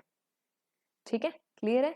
तो ये हमारा पार्ट बी और पार्ट सी कंप्लीट हो गया है। अभी हमारा पार्ट डी हम नेक्स्ट वीडियो में आपके साथ बहुत जल्दी शेयर करेंगे। तो आई होप आपको ये चीज़ क्लियर रही होगी एंड कुछ भी आपको लगे, जो भी आपके रिव्यूज़ हों, आप प्लीज़ हमें बताइएगा। So that's all about today. Thank you so much. I hope आपको ये बहुत हेल्प करेगा। See you in the next video. Thank you so much. तो बच्चों पार्ट सी कैसा लगा आप सभी को? उम्मीद है काफ़ी अच्छा ही लगा होगा और अब हम आगे बढ़ेंगे पार्ट डी की तरफ। लेकिन हर बार मैं फिर से बोलना चाहूँगा कि ये वीडियो अभी तक शेयर नहीं किए होंगे तो प्लीज़ अपने दोस्तों को शेयर करें, अपने व्हाट्सएप पे स्टेटस पर लगाएं और सारे ग्रुप्स पे शेयर करें, ठीक है? और उन्हें इसके बारे में बताएं, ठीक है? चलिए ठीक है, आगे बढ़ते हैं। है ये मेजर पार्ट के ऊपर जिसके अंदर मैंने फर्स्ट क्वेश्चन आपको ऑलरेडी डिस्कस करवाया हुआ है कि जिसके अंदर हमने इस पेपर को स्टार्ट करने से पहले सबसे बेसिक चीज़ समझी थी कि हम एंटरप्रेन्योर और एंटरप्रेन्योरशिप किसको बोलते हैं, राइट? दोनों में हमें डिफरेंस समझ में आया था। हमने ये भी देखा था कि एंटरप्रेन्योर के क्या क्या फंक्शंस होते हैं। इसमें आप जितना चाहे उतना मैटर ऐड कर सकते हैं, जो भी पॉइंट आपको लगे, ठीक है? इसके बाद हम बात करते हैं इसके अंदर कि एग्री एंटरप्रेन्योरशिप क्या होती है और ये एग्री बिजनेस में या एग्रीकल्चर में क्या इंपॉर्टेंस रखती है। तो एग्री एंटरप्रेन्योरशिप एंटरप्रेन्योरशिप का मतलब हमें समझ में आया ना कि इसके अंदर क्या चीज़ होती है कि ये वो पूरी प्रोसेस होती है जिसके थ्रू जो एक एंटरप्रेन्योर होता है, जो एक पर्सन होता है, वो एक नए इनोवेटिव आइडिया को किस तरीके से रियलिटी में या एक बिजनेस में कन्वर्ट करता है। वो उसके प्रोसेस को या उसके प्रोसीजर को हम क्या बोलते हैं एंटरप्रेन्योरशिप बोलते हैं। और जब यही सेम चीज़ हम एग्रीकल्चर से रिलेटेड करेंगे तो उसको हम एग्री एंटरप्रेन्योरशिप बोल देंगे, राइट? अब इसके अंदर अगर आपको इसके आंसर लिखना हो, आपको पहले एग्री एंटरप्रेन्योरशिप की डेफिनेशन लिखनी हो, तो अब इसके अंदर आप सेम ये डेफिनेशन आप लिख सकते हैं, प्रोसीजर वगैरह या ये वाली आप लिख सकते हैं। बस इसके अंदर आप लास्ट में क्या ऐड कर देंगे, distinct product and services related to agriculture. बस जब आपने स्पेसिफिकली एग्रीकल्चर का लिख दिया तो वो डेफिनेशन उसकी बन गई, यानी कि हमें डेफिनेशन एक ही याद रखनी है। अगर हमसे एग्रीकल्चर से रिलेटेड पूछे तो हम उसके अंदर वो चीज़ ऐड करेंगे। That is clear? उसके बाद अब इन्होंने बोला है कि जो एग्री एंटरप्रेन्योरशिप है ये किस तरीके से इम्पोर्टेंट है। तो इसका एक ये रेफरेंस है, इसको देख के डरना नहीं है हमें, ये सिर्फ एज़ अ रेफरेंस लिखा है ताकि आपको मैं समझा पाऊँ ईज़ी लैंग्वेज के अंदर। इसमें से आपको कोई पॉइंट एज़ इट इज़ सही लगता है तो आप उसको लिखने के पर्पज़ से आप यूज़ कर सकते हैं, अदरवाइज़ मैं आपको समझा देती हूँ इसमें है क्या। देखिए, अब इसमें क्या लिखा हुआ है कि एग्रीप्रेन्योरशिप या एग्री एंटरप्रेन्योरशिप एक ही बात होती है। इनको हम क्या बोलते हैं? It is defined as a generally sustainable community oriented directly marketed agriculture. Sustainable agriculture denotes a holistic system oriented approach to farming that focus on the interrelationship of social, economic and यानी देखो simple सी बात क्या है कि जब हम agriculture की बात करते हैं तो ये क्या चीज़ होता है, एक पूरा सस्टेनेबल होना चाहिए, यानी कि ये फ्यूचर तक हमें रिलेटेड काम में देखना है कि इसका फ्यूचर में बेनिफिट रहे, ये सोशली तरीके से, इकोनॉमिक तरीके से और एनवायरमेंटल तरीके से ये फेवरेबल रहे हमारे। तो एक इस तरीके का आपका एग्रीकल्चर होना चाहिए, है ना? कि पूरी कम्युनिटी से रिलेटेड होना चाहिए, क्योंकि एग्रीकल्चर सेक्टर से रिलेटेड हमारे सभी ऑलमोस्ट अब हम सबको पता है कि हमारे 60 टू 70% पॉपुलेशन डायरेक्टली एग्रीकल्चर पे डिपेंड है ना? तो ये जो एंटरप्रेन्योरशिप होगी ये क्या होगी, कम्युनिटी ओरिएंटेड होनी चाहिए, कम्युनिटी के फायदे के लिए होनी चाहिए, सस्टेनेबल होनी चाहिए कि हमारे फ्यूचर जनरेशन तक को भी काम आए, ठीक है? तो इसके अंदर एक पूरा कंप्लीट अप्रोच आएगी फार्मिंग की इसके अंदर। ओके, अब इसकी रिक्वायरमेंट क्या बढ़ती है, एग्रीकल्चर के अंदर एंटरप्रेन्योरशिप क्यों आनी चाहिए, नई-नई चीज़ें क्यों आनी चाहिए? अब आप खुद सोचिए, कोई नया बिज़नेस आता है जब, तो कोई बिज़नेस को एक पर्सन नहीं चला पाता, राइट? बहुत सारी टीम चाहिए होती है, तो उसके लिए बहुत सारे लोग चाहिए होंगे। अब एग्रीकल्चर से रिलेटेड होगा, तो एग्रीकल्चर के बहुत सारे लोग चाहिए होंगे, तो उनको एम्प्लॉयमेंट मिलेगी, उनका रोज़गार आएगा। एक तो ये चीज़ हो गई, प्लस इसके अंदर क्या है कि increasing demand of organic and quality food. India में और अब्रॉड में भी आजकल इतनी डिजीज़, इतनी मिलावट हो रही है कि लोग बहुत एक्सेस डिमांड करते हैं कि उन्हें ऑर्गेनिक और हेल्दी फूड मिल पाए। तो उसकी डिमांड बढ़ने की वजह से एग्रीप्रेन्योरशिप चाहिए कि कुछ नए इनोवेटिव आइडिया चाहिए कि ज़्यादा से ज़्यादा हम ऐसी चीज़ ग्रो करवा पाएँ, ठीक है? उसके बाद दूसरी competitive advantages of many primary production activity. बहुत ज़्यादा कॉम्पिटिशन हो रहा है प्री प्राइमरी एक्टिविटी अपनी लाइफ स्टॉक की या फार्मिंग की जो अपनी चलती है उसके अंदर, जैसे रेन फेड फार्मिंग होगी, लाइफ स्टॉक हो गई, इनके अंदर बहुत ज़्यादा कॉम्पिटिटिव एडवांटेज होता है इसके अंदर, क्योंकि इसको हम बहुत लो प्रोडक्शन टेक्नोलॉजी पे काम करते हैं। हमारी कोई इन जो बेसिक काम हम फार्मिंग करते हैं उसके लिए बहुत अलग लेवल की टेक्नोलॉजी या यूज़ नहीं करते। बहुत लो कॉस्ट की टेक्नोलॉजी लगाते हैं, तो उससे एक बहुत कॉम्पिटिटिव एडवांटेज है उसकी, कि आप बहुत कम खर्चे पे बहुत अच्छा कुछ कर सकते हो। नेक्स्ट आता है कि अब मेन इसका फ़ायदा ये है कि प्राइवेट सेक्टर भी एग्रीकल्चर में बहुत ज़्यादा इन्वॉल्व होने लग गया है, हर टाइप के अंदर। एग्रीकल्चर में जो भी अपना प्रोडक्शन सेक्टर हो, चाहे उसकी प्रोसेसिंग करनी हो, मार्केटिंग करनी हो, तो प्राइवेट सेक्टर बहुत ज़्यादा इन्वॉल्व हो रहा है इसके अंदर। Plus two reduce the mall nutrition mainly, कि वुमेन और चिल्ड्रन के केस में माल न्यूट्रिशन एक बहुत बड़ी प्रॉब्लम है कि उन्हें प्रॉपर न्यूट्रिशन नहीं मिल पाता हमारी कंट्री के अंदर, तो वो बहुत कुपोषित रह जाते हैं, माल नरिश्ड रह जाते हैं। तो ये सब एक ज़रूरत है, इन सब रीजंस की वजह से हमें एग्रीप्रेन्योरशिप चाहिए। ओके, अब जो अपने से मेन पूछा कि इस एंटरप्रेन्योरशिप ये एग्रीकल्चर में किस तरीके से स्कोप लाए, स्कोप क्या है इसका एग्रीकल्चर में, क्यों इतनी आ रही है? क्योंकि technologies those reduce the cost of production and increase the benefit of the farmer will open the new opportunity. Scope क्या है कि ऐसी टेक्नोलॉजी हम लेके आए जो कम खर्चा लगे, जिसके अंदर हमारा प्रोडक्शन बहुत कम खर्चे के अंदर हो जाए उस टेक्नोलॉजी से ज़्यादा फार्मर्स को बेनिफिट मिले, उनकी एक अपनी जो अपने कहते हैं उनका लिविंग स्टैंडर्ड जो है उनकी वो चीज़ इंक्रीज हो, ठीक है? तो वो इसके अंदर हमारे पास क्या होगी, एग्री एंटरप्रेन्योरशिप के अंदर आएगी। नेक्स्ट, न्यू टेक्नोलॉजी जो बहुत सिंपल होनी चाहिए, टाइम सेविंग होनी चाहिए, जिससे कि मतलब फार्मर्स बहुत एक्स्ट्रा लेबर से बच पाएँ। कि भी उनको हमें पता है कि फार्मर सबसे ज़्यादा हार्ड वर्किंग होते हैं हमारी कंट्री के अंदर, तो इसलिए इतना ज़्यादा लेबर से वो बच पाएँ कि ऐसी नई-नई टेक्नोलॉजी आए, जिससे उनका थोड़ा ये जो फिज़िकल वर्क है वो बहुत कम हो जाए, ठीक है? तो ये भी क्या करेगी, एंटरप्रेन्योरशिप को एक अपॉर्च्युनिटी देगी कि वो कुछ नए आइडियाज़ जैसे नई टेक्नोलॉजी लेके आएँ। Plus technology that provide the social and psychological benefit, ठीक है? तो सोशल और साइकोलॉजिकल बेनिफिट ऐसी टेक्नोलॉजी भी आई, तो ये भी एग्रीकल्चर के अंदर एंटरप्रेन्योरशिप को एक अपॉर्च्युनिटी देगी। तो ये हो गया एंटरप्रेन्योरशिप डेवलपमेंट का, एग्रीकल्चर में स्कोप क्या है इनका, ठीक है? इसको मैं इरेज कर देती हूँ ताकि आपको क्लियरली दिख जाए ये। ओके, अब है इसकी ऑन फार्म एक्टिविटीज़ की उस पर्टिकुलर आपको क्योंकि अलग-अलग लोकेशन में अलग-अलग सिस्टम रहेगा, है ना? तो इसके अंदर जैसे नॉर्थ में अलग होगा, ईस्ट में अलग होगा, साउथ का अलग सिस्टम होता है। तो farm on farm activities geographical situation जो वहाँ का क्लाइमेट वगैरह है, जहाँ वहाँ पे कैसे-कैसे आपको रिसोर्सेज़ मिल रहे हैं, उन चीज़ों पर डिपेंड करेगा। तो कौन-कौन से एंटरप्रेन्योरशिप हो सकते हैं, जैसे प्रोसेसिंग यूनिट के ऊपर आप राइस की मिल, दाल की मिल, ठीक है? ये सब ये हो गया आपका। दूसरी चीज़ होती है मैन्युफैक्चरिंग यूनिट लगाएँ, शुगर की फैक्ट्री, बेकरीज़ हो गई, स्ट्रॉ बोर्ड यूनिट हो गई, ठीक है? शुगर फैक्ट्री, बेकरी ये सब हो गया। एग्रो इनपुट्स की लगा सकते हैं, जैसे फर्टिलाइज़र मैन्युफैक्चरिंग कंपनी, इंसेक्टिसाइड की प्रोडक्शन यूनिट लगाएँ, फूड प्रोसेसिंग यूनिट्स लगाई जाए, ये सब चीज़ें आ जाती हैं। और एग्रो सर्विस सेंटर के अंदर हम बात करते हैं तो कुछ वर्कशॉप लगाने चाहिए, कुछ सर्विस सेंटर इंक्लूड करने चाहिए, जिससे कि जो आपके फार्म के इम्प्लीमेंट्स हैं, कंबाइन हो गया, आपका थ्रेशर वगैरह हो गया, उनकी सर्विस हो सके वहाँ पे। तो ये कुछ नई चीज़ें हम ट्राई कर सकते हैं ऑन फार्म एक्टिविटीज़ में, ठीक है? तो इससे क्या होगा कि बहुत सारे मेजॉरिटी ऑफ फार्मर्स को बहुत ज़्यादा इफ़ेक्ट पड़ेगा, क्योंकि एक तो उनका वर्क रिड्यूस हो जाएगा और वो थोड़े कम कॉस्ट के ऊपर ज़्यादा कम लेबर के ऊपर वो अच्छी इनकम गेन कर सकते हैं और एक अच्छा लिविंग स्टैंडर्ड अडॉप्ट कर सकते हैं। क्लियर हो गया हमें एग्री एंटरप्रेन्योरशिप के बारे में? तो इसको आप एक अच्छे से देख सकते हैं। इसकी मैं रिमूव कर देती हूँ, आप चाहे तो इसका स्क्रीनशॉट ले लीजिएगा। ओके। नेक्स्ट आता है आपके पास कि आपको सप्लाई चेन मैनेजमेंट के बारे में बताना है। तो सप्लाई चेन मैनेजमेंट की अगर हम बात करते हैं तो ये क्या चीज़ होती है? ये हमने पहले भी पढ़ी थी।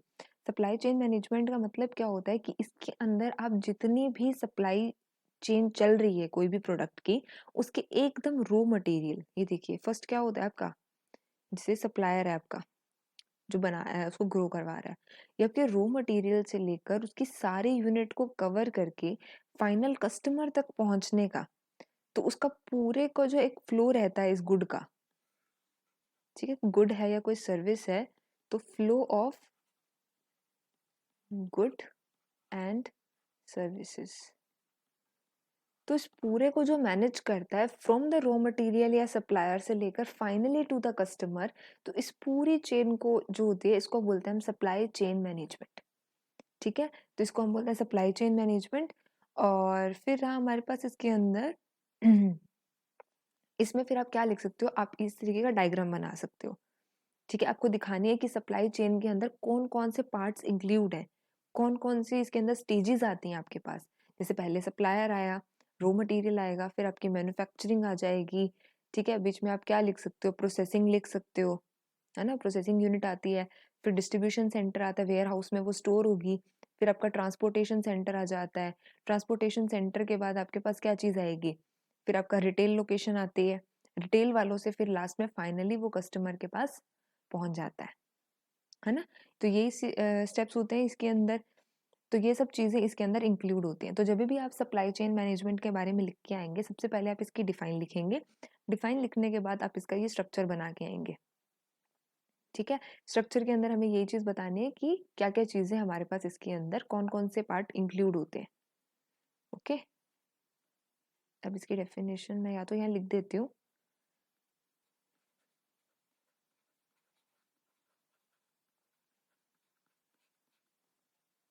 वैसे हाँ, इसकी डेफिनेशन आपको प्रॉपर मैंने पार्ट ए डिस्कस कराया, वहाँ पे आपको सप्लाई चेन की लिखी हुई है। उसके आगे जैसे आप ये लगा देंगे ना कि द मैनेजमेंट, आगे पूरा आ जाएगा, the management of flow of goods from its raw material stage to finally to the final product that reaches the customer, जो लास्ट में एकदम कस्टमर के पास पहुंचेगा। तो उस पूरी फ्लो ऑफ जो हो जाएगा गुड्स और सर्विसेज का, उस पूरे को मैनेज करने को हम क्या बोलते हैं, सप्लाई चेन मैनेजमेंट, ठीक है? पूरा उसका जिसमें that includes production, transformation, distribution, सारे एट्रीब्यूट्स आ जाएंगे उसके अंदर इसके, ठीक है? ये चीज़ हो जाएगी। इसका जो हमारे पास होता है इसमें, फिर आपको ये सारी स्टेजेस इसके अंदर बना के आनी है। इसको आप इस तरीके से बेस्ट है, आप ऐसे लिख सकते हैं। रॉ मटेरियल लिखा आपने, रॉ मटेरियल लिखने के बाद इस तरीके से आप ऐसे एरो लगा-लगा के इसके अंदर मैन्युफैक्चरिंग ऐसे करके आप सारी स्टेजेस को इसमें एरो लगा के मेंशन कर सकते हैं। इस डायग्राम में आपको सारी स्टेजेस गिवन है, ठीक है? ये सब लिख दिया आपने। उसके बाद आप इसकी एडवांटेजेस लिख सकते हैं। क्या फ़ायदा होगा कि अगर आपकी इस पूरी फ्लो ऑफ चेन को मैनेज करके रख रहे हैं, तो इससे क्या बेनिफिट होगा? पहली बात तो ट्रांसपोर्टेशन और जब ये डिस्ट्रीब्यूट करते हैं, तो उसके अंदर कुछ प्रोडक्ट का लॉस हो जाता है। तो अगर उसको मैनेज करके चला जाएगा, उसके ऊपर पूरी मैनेजमेंट रहेगी, तो आपका वो लॉस नहीं होगा। ठीक है, रिडक्शन इन प्रोडक्ट लॉस।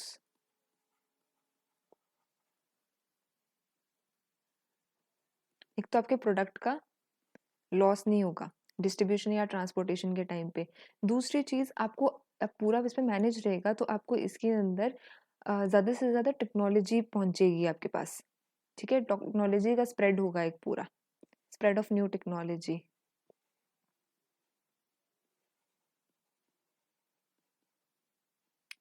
नई नई टेक्नोलॉजी आएगी आपके पास। प्लस इसके अंदर क्या चीज़ होगी कि आपको ये चीज़ पता रहती है, एक ट्रांसपेरेंसी रहती है कि आप उसको ना प्रॉपर ट्रैक कर सकते हो अपने ऑर्डर को, कि आपका ऑर्डर कहाँ पहुंचा है, अभी कितना उसके अंदर चल रहा है।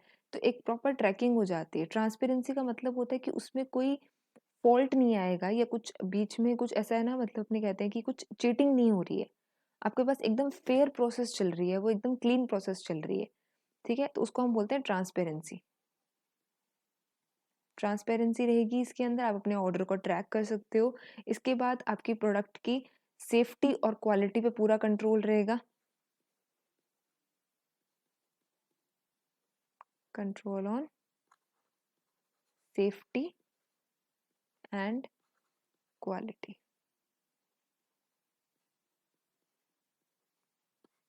ठीक है, ये सब चीज़ें रहेंगी। और इसके अलावा आपको क्या रहेगा इसके अंदर कि जो भी पूरा इन्वेस्टमेंट होगा, जो भी पूरा इसके अंदर आप रिसोर्सेज वगैरह यूज़ करेंगे, तो वो हर टाइप के डिपार्टमेंट का एक कॉमन रहेगा, है ना? कि उसमें मैन्युफैक्चरिंग डिपार्टमेंट भी आएगा, डिस्ट्रीब्यूशन डिपार्टमेंट भी आएगा। बाकी मतलब इतना सफिशिएंट है आपके लिए।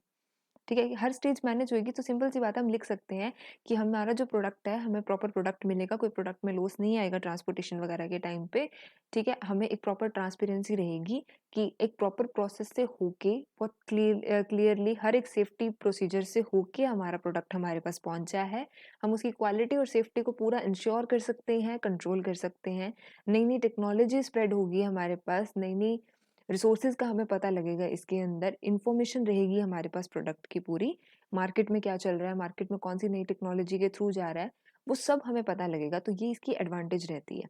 स्टेजेस की बात करें तो स्टेजेस इसके अंदर यही आती है, कस्टमर्स हो गए, रिटेलर्स हो गए, होलसेलर हो गए, मैन्युफैक्चरर हो गया, ये सब इसकी स्टेजेस होती हैं सप्लाई चेन की, कि जिस अलग अलग स्टेज पे हम उसको मैनेज करके रखते हैं। दैट इज क्लियर, ये हो गया। उसके बाद हम बात करते हैं इसके अंदर, तो इसको बस इसको ये है कि थोड़ा बहुत एक्सप्लेन इसके अंदर हो जाता है कि पहले तो जो सप्लायर आपका जो इन्वेंटर है, ठीक है, जो आपका रॉ मटेरियल है, सबसे पहले तो आपका रॉ मटेरियल होता है, उसका पूरा वर्क इन प्रोसेस वगैरह होगा, एक फिनिश्ड गुड वो बनेगा, फिर वो फिनिश्ड गुड बनने के बाद ऐसे आगे ट्रांसफर होगा, ट्रांसपोर्टेशन जाएगी उसकी। तो ये सब है, इतना सफिशिएंट है इसके अंदर आपको लिखना। ठीक है, ये चीज हो गया। उसके बाद हमारे पास आता है next, total quality management. Total quality management क्या होती है? जिस तरीके से हमने सप्लाई चेन मैनेजमेंट पढ़ा, तो सप्लाई चेन मैनेजमेंट में उसके नाम से आपको पता लग रहा है कि भाई जहाँ जहाँ पे आपका प्रोडक्ट होके आएगा, हमें हर एक स्टेज पे उसको मैनेज करके चलना है। ये पढ़ा हमने। टोटल क्वालिटी मैनेजमेंट की भाई मैम ये चीज है कि इसके अंदर आप क्वालिटी का हर जगह ध्यान दे रहे हो, आप क्वालिटी को हर जगह मैनेज कर रहे हो, ये मतलब हुआ। तो टोटल क्वालिटी मैनेजमेंट एक ऑनगोइंग प्रोसेस होती है, जिसके अंदर हम किसी भी तरीके का एरर जो आ रहा है, एरर का मतलब क्या होता है कि कोई भी गलती कुछ आ रही है बीच में, तो उस एरर को आप डिटेक्ट कर सकते हो, पता लगा सकते हो कि कहाँ पर दिक्कत हो रही है, फिर उसको कम कर सकते हो या उसको पूरे तरीके से खत्म कर सकते हो। तो that is total quality management, कि आप पूरी एक प्रोसेस के अंदर जो भी एरर आएंगे उन्हें पहचानोगे और उन्हें कंट्रोल कर लोगे। ठीक है, तो ये क्या होती है, ये सप्लाई चेन मैनेजमेंट के अंदर ही लगाया जाता है कि जब आप हर एक स्टेज पे मैनेज कर रहे हो, तो वहां पे आपका टोटल क्वालिटी मैनेजमेंट भी चलेगा, है ना? चलेगा उसके अंदर, ताकि आप हर स्टेज पे क्वालिटी का पूरा चेक करो कि कहीं पे भी कुछ भी एरर आ रहा है, कुछ भी गलती आ रही है, तो आप उसको कंट्रोल कर लो। ठीक है, तो इसका मेन फोकस किस पे रहता है? बस यहाँ पे मेन फोकस हमें किस पे करना है? क्वालिटी पे करना है, कि आपकी गुड्स और सर्विसेज की क्वालिटी खराब नहीं होनी चाहिए। जितनी भी आप उसके अंदर प्रैक्टिस करो, आप उसके अंदर कुछ भी प्रोसेसिंग करो, लेकिन उस प्रोडक्ट की क्वालिटी पे इफेक्ट नहीं आना चाहिए। राइट, क्लियर है? तो इसके अंदर क्या, total quality management aims to hold the parties involved in the production process accountable for the, तो इसमें मेन यही चीज होती है कि उस पूरी प्रोसेस में जितने भी पार्टीज इन्वॉल्व है, चाहे होलसेलर है, चाहे रिटेलर है, चाहे कोई प्रोसेसिंग फर्म वाला मालिक है, तो वो हर एक पर्सन को एक पूरा रहेगा उसके ऊपर कि उनके फाइनल प्रोडक्ट की या उनकी सर्विस की क्वालिटी खराब नहीं होनी चाहिए। वो उस चीज़ पे पूरा ध्यान देगा। यानी इसके अंदर आपको पूरा मेन फ़ोकस किस पे डालना है कि चाहे किसी भी स्टेज से आपका प्रोडक्ट जाए लेकिन उसकी क्वालिटी खराब नहीं होनी चाहिए। उसको मैनेज करने को हम क्या बोलते हैं? Total quality management. कोई भी एरर आता है ये उसको पहचानता है, जिस भी स्टेज पे आया फिर उसको वहाँ पर वो करेक्ट करवाता है। ठीक है? अब इन्होंने पूछा उसके एट्रिब्यूट्स पूछे अलग-अलग किस पे होता है। अब जैसे ये क्या होता है हमारा कस्टमर ओरिएंटेड होता है। It mainly focus on the need and expectation of the customer. तो टोटल क्वालिटी मैनेजमेंट करनी है तो ये कस्टमर के हिसाब से होता है। अगर हमें पता है हम ये चीज़ बोलते हैं कि हम कस्टमर हैं, हमने कोई प्रोडक्ट मंगवाया है, हमारे पास आना चाहिए। तो अगर हमारी नीड है ना कि हमारा प्रोडक्ट इतना आना चाहिए, उसकी इतनी क्वालिटी होनी चाहिए, ये चीज़ उसमें प्रेज़ेंट होनी चाहिए, तो ये चीज़ उसका ध्यान रखेगा कि हाँ, जितना कस्टमर को चाहिए तो वो उसको पूरा सैटिस्फैक्शन मिले अपने प्रोडक्ट सर्विस से। सेकंड होता है प्रोसेस अप्रोच। तो इसके अंदर क्या चीज़ होती है, एक डिज़ायर्ड रिज़ल्ट अचीव करने की पूरी प्रोसेस वो तैयार करता है कि उसे एक प्रॉपर रिज़ल्ट चाहिए, उसके लिए वो पूरी प्रोसेस क्या करेगा, उस गोल को अचीव करने में लगाएगा, है ना? ये चीज़ होगी। और इसके अलावा आता है एम्प्लॉयमेंट। कौन से एम्प्लॉइज़ काम करेंगे उसके अंदर। तो ये टीक्यूएम टोटल क्वालिटी मैनेजमेंट क्या करता है, ये अपने एम्प्लॉइज़ को एनकरेज करता है कि वो हर जो भी प्रोसेस चल रही है उसके अंदर वो अपना पार्टिसिपेशन दें। वो एकदम बहुत अच्छे से एक-दूसरे के साथ अच्छे से कोऑर्डिनेशन में काम करें और एक फाइनली मार्केट के अंदर एक सक्सेसफुल प्रोडक्ट को डिलीवर करवाएँ। ठीक है? ये चीज़ हो गया। फिर होता है इंटीग्रेटेड सिस्टम। अब ये टीक्यूएम टोटल क्वालिटी, अब नाम में ही टोटल आ गया यानी कि इसमें बहुत कुछ मिलके होगा। सारी स्टेजेस के काम मिलके होंगे इसके अंदर। तो एक कंबाइंड सिस्टम होता है जिसके अंदर हर चीज़ इंक्लूड होती है, बहुत सारे इंक्लूड होते हैं, रिटेलर्स, होलसेलर, मैन्युफैक्चरर और प्रोसेसर सब सब मिलके काम करते हैं इसके अंदर, कंबाइंड सिस्टम होता है। और एक कंटिन्यूअस इम्प्रूवमेंट मॉडल होती है। ऐसा नहीं है कि एक बार कर दिया ठीक है, दोबारा कुछ गलती आ नहीं सकती। तो कंटिन्यूअस कि इसमें थोड़ा-सा भी कहीं भी एरर आता है तो आप इसको इम्प्रूव करते रहोगे, तो ये कंटिन्यूअस होने वाला एक मॉडल है। ठीक है? ये क्या करता है, लगातार कुछ ना कुछ इफेक्टिवली उसमें काम करता है कि ज़्यादा से ज़्यादा आप क्या इम्प्रूव कर सकते हो अपने प्रोडक्ट में। ठीक है, ये चीज़ हो गई। स्ट्रैटेजिक अप्रोच होती है, कम्युनिकेशन, इफेक्टिव कम्युनिकेशन तो ज़ाहिर-सी बात है कोई भी ऑर्गेनाइज़ेशन चलाने के लिए कि इफेक्टिव कम्युनिकेशन होना बहुत ज़रूरी है। आपका गोल, आपके प्लान, आपकी स्ट्रैटेजी जो भी आपका प्रोसीजर है, वो सब आपको पहले से पता होना चाहिए। है ना? आपको एक क्लियर होना चाहिए कि हाँ, हमें इस तरीके का प्रोसीजर करना है, हमें इस तरीके की स्ट्रैटेजी लगानी है, हमारा कुछ भी हमें पता है कि ऐसा प्लान हम फॉलो करेंगे। क्या-क्या दिक्कत आ सकती है, आपको सब चीज़ पहले से मतलब एक दिमाग में लेके चलनी चाहिए कि ये प्रॉब्लम्स आ सकती हैं या ये कंडीशन आ सकती हैं, तो इन्हें हमें किस तरीके से हैंडल करना है ना? तो अगर आपको अपने फेल होने से एक उस रिस्क से आपको बचना है, तो आपको ये सब चीज़ें पहले से प्री प्लान्ड एक स्ट्रैटेजी बना के चलनी पड़ती है अपने मिशन को पूरा करने के लिए। तो ये टोटल क्वालिटी मैनेजमेंट है कि हर एक सेक्टर के अंदर आप एक पूरा क्वालिटी को मैनेज करके चलो, ताकि जैसा प्रोडक्ट चाहिए कस्टमर को हम वैसा ही प्रोडक्ट तैयार करके दें विदाउट एनी एरर। क्लियर है? ओके। चलिए भाई, नेक्स्ट आती है कि अलग-अलग सोशल रिस्पॉन्सिबिलिटीज़ क्या है? सोसाइटी के बेसिस पे बिज़नेस की क्या-क्या रिस्पॉन्सिबिलिटी रहती है? अब ऐसा नहीं है कि कोई भी बिज़नेस आप शुरू कर दो, आपको कोई मतलब ही नहीं है।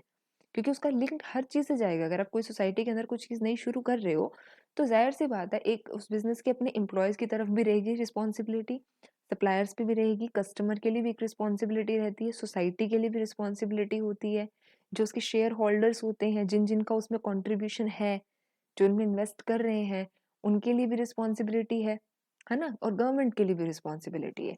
तो ये सारी रिस्पॉन्सिबिलिटीज़ देखनी है हमें, तो इस तरीके का एक अच्छा-सा डायग्राम बना हुआ है। आप ऐसा बना सकते हैं, बहुत सुंदर लगता है और एक अट्रैक्टिव लगता है, एक एफिशिएंट लगता है, पेपर के अंदर लिखा हुआ। इसमें स्टार बना हुआ, आपकी मर्ज़ी, आप कुछ मर्ज़ी बना सकते हो। इस तरीके से हम बना सकते हैं, जो सिंपल लगे आपको, स्टार कोई ज़रूरी नहीं है, एक सर्कल बनाओ, बीच में लिख दो सोशल रिस्पॉन्सिबिलिटीज़ ऑफ बिज़नेस, जो क्वेश्चन में पूछा है। एरो लगाओ और नाम लिख दो उसके। तो एक बहुत हाइलाइटेड सा एक बहुत की पॉइंट अलग से दिखता है, इतनी सी बात है। ठीक है, अब इसके अंदर इसकी अलग-अलग क्या होती है, अब इसको सिंपल लैंग्वेज में समझते हैं। ये सिर्फ़ एक छोटे-छोटे पॉइंट्स दिए हुए हैं कि कुछ आपको याद रह जाए, कोई सिंपल डायरेक्टली पॉइंट तो आपकी हेल्प हो जाए। ठीक है? अब ये शेयर होल्डर्स की तरफ इसका क्या रहता है? चलो पहले तो एम्प्लॉइज़ की तरफ देखते हैं, सबसे सिंपल सा। कोई भी बिज़नेस है, उसका एम्प्लॉयी की तरफ क्या रिस्पॉन्सिबिलिटी है? उसको जितनी उसकी इनकम बनती है, जितनी उसकी तनख्वाह बनती है, उसको प्रॉपर उसके काम के हिसाब से उसको तनख्वाह मिले। ये रिस्पॉन्सिबिलिटी है, ठीक है? उसके बाद कोई बंदा काम कर रहा है, तो आप उसको एक अच्छा एनवायरनमेंट दो काम करने के लिए, राइट? ठीक है? तो उसको एक प्रॉपर गुड एनवायरनमेंट दो आप वर्किंग के लिए, उसको प्रॉपर ट्रेनिंग और प्रॉपर एजुकेशन दो, आप उसको समझाओ कि आपको ठीक है यहाँ पे हमें एक ऐसा काम करना है, आपको इस तरीके से काम करना है। तो उसको एक प्रॉपर ट्रेनिंग देनी चाहिए, एक फेयर परफॉर्मेंस अप्रेज़ल देना चाहिए, उसको अपॉर्च्युनिटी देनी चाहिए, जैसे अपने कहते हैं ना कि प्रमोशन होता है, उस तरीके से उसको अपॉर्च्युनिटी देनी चाहिए कि अगर वो इतना टारगेट अचीव करेगा, इतना काम करेगा तो उसे प्रमोट किया जाएगा या उसे इस चीज़ का इनाम मिलेगा। तो उससे क्या होता है कि उसके अंदर एक एनर्जी अलग लेवल की आती है कि हाँ, मुझे ये चीज़ मिलने वाली है, राइट? तो उसके बाद आता है कि उसको अपॉर्च्युनिटी मिले, उसको प्रॉपर वो हैंडलिंग हो मतलब फैसिलिटीज़ वगैरह सारी होनी चाहिए उसके पास। ठीक है? ये जो-जो भी आपको इसमें समझ आए। प्रोवाइडिंग अपॉर्च्युनिटी कि उसको अपॉर्च्युनिटी दो, जो भी आपके एम्प्लॉइज़ हैं, अब ज़ाहिर-सी बात है वो काम कर रहे हैं आपके बिज़नेस के अंदर, है ना? जो भी आपके एम्प्लॉइज़ हैं, तो उन्हें उस फील्ड की नॉलेज है, कई बहुत स्किल्ड आप वर्कर्स यूज़ करोगे, तो उनको भी आप डिसीजन मेकिंग में हेल्प करो क्योंकि हो सकता है ना कि वो आपको कोई एक अच्छी हेल्प या गाइडेंस दे दें, कि हम इसको और कैसे इम्प्रूव कर सकते हैं क्योंकि उस फील्ड के हो गए, उस सेक्टर के हैं वो, राइट? तो ये तो एम्प्लॉइज़ की तरफ हुई। फिर आती है अभी कस्टमर की तरफ।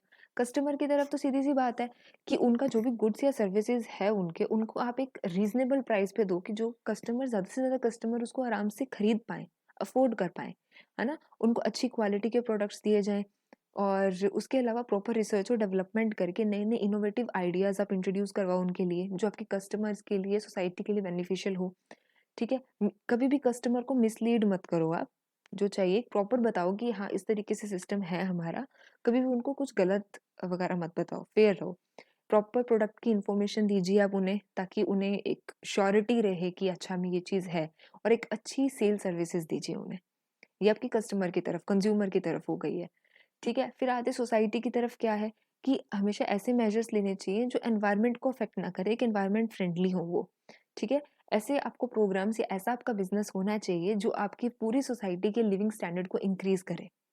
है ना? अभी मान के चलिए अब ज़ाहिर-सी बात है किसी एक एक ज़ोन है वहाँ पे कोई मार्ट खुल जाता है, शॉपिंग मार्ट खुलता है या कोई बिग बाज़ार टाइप खुल गया। तो वहाँ पे अगर रीज़नेबल प्राइस में सब कुछ मिलेगा तो पूरी सोसाइटी डेवलप होगी। एक कोई नई चीज़ आई उनके पास, है ना? सब लोग एक नई-नई हर चीज़ वहाँ पे देखेंगे, सब लोग अप्रोच करेंगे वहाँ पे, तो उनका एक लिविंग स्टैंडर्ड बढ़ेगा, है ना? धीरे-धीरे वो नई-नई टेक्नोलॉजी, नई-नई जगह को एक्सप्लोर करेंगे। इस तरीके से ज़्यादा से ज़्यादा ट्राई कीजिए कि बैकवर्ड एरियाज़ को डेवलप कर पाएँ, स्मॉल स्केल इंडस्ट्रीज़ के ऊपर काम हो पाए, लोगों की इकोनॉमिक डेवलपमेंट हो पाए। आप इतना अपनी कंट्री के नेचुरल रिसोर्सेज़ को कंज़र्व करो, वो ना खराब हो। तो ये सब सोसाइटी की तरफ होता है। शेयर होल्डर्स की तरफ क्या होता है कि उन्होंने जो इन्वेस्ट किया है, जो पैसे लगाए हैं आपके बिज़नेस के ऊपर, उसकी सेफ्टी रहे एक, ठीक है?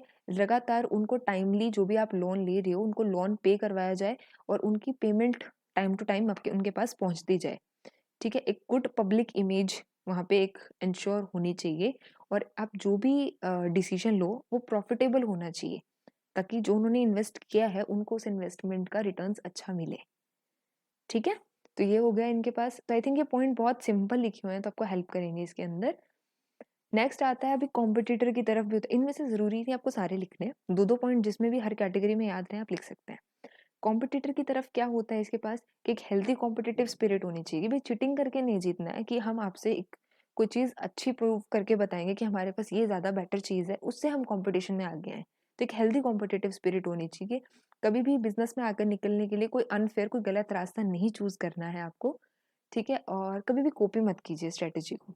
अपनी नई इनोवेट कीजिए। वो एक एक्चुअल एंटरप्रेन्योर होता है जो अपना एक न्यू आइडिया लेके आता है, ठीक है? गवर्नमेंट की तरफ क्या होती है कि अपने टैक्सेस वगैरह बिज़नेस में है तो ज़ाहिर-सी बात है, टैक्सेस पे करने पड़ेंगे तो अपने टैक्सेस वगैरह टाइमली पे कीजिए, करप्शन में मत आइए और अपने सारे रूल्स और गाइडलाइंस जो भी गवर्नमेंट की है उन्हें आप फॉलो कीजिए, एक लीगल सिस्टम को फॉलो कीजिए तो नॉर्मल चीज़ है।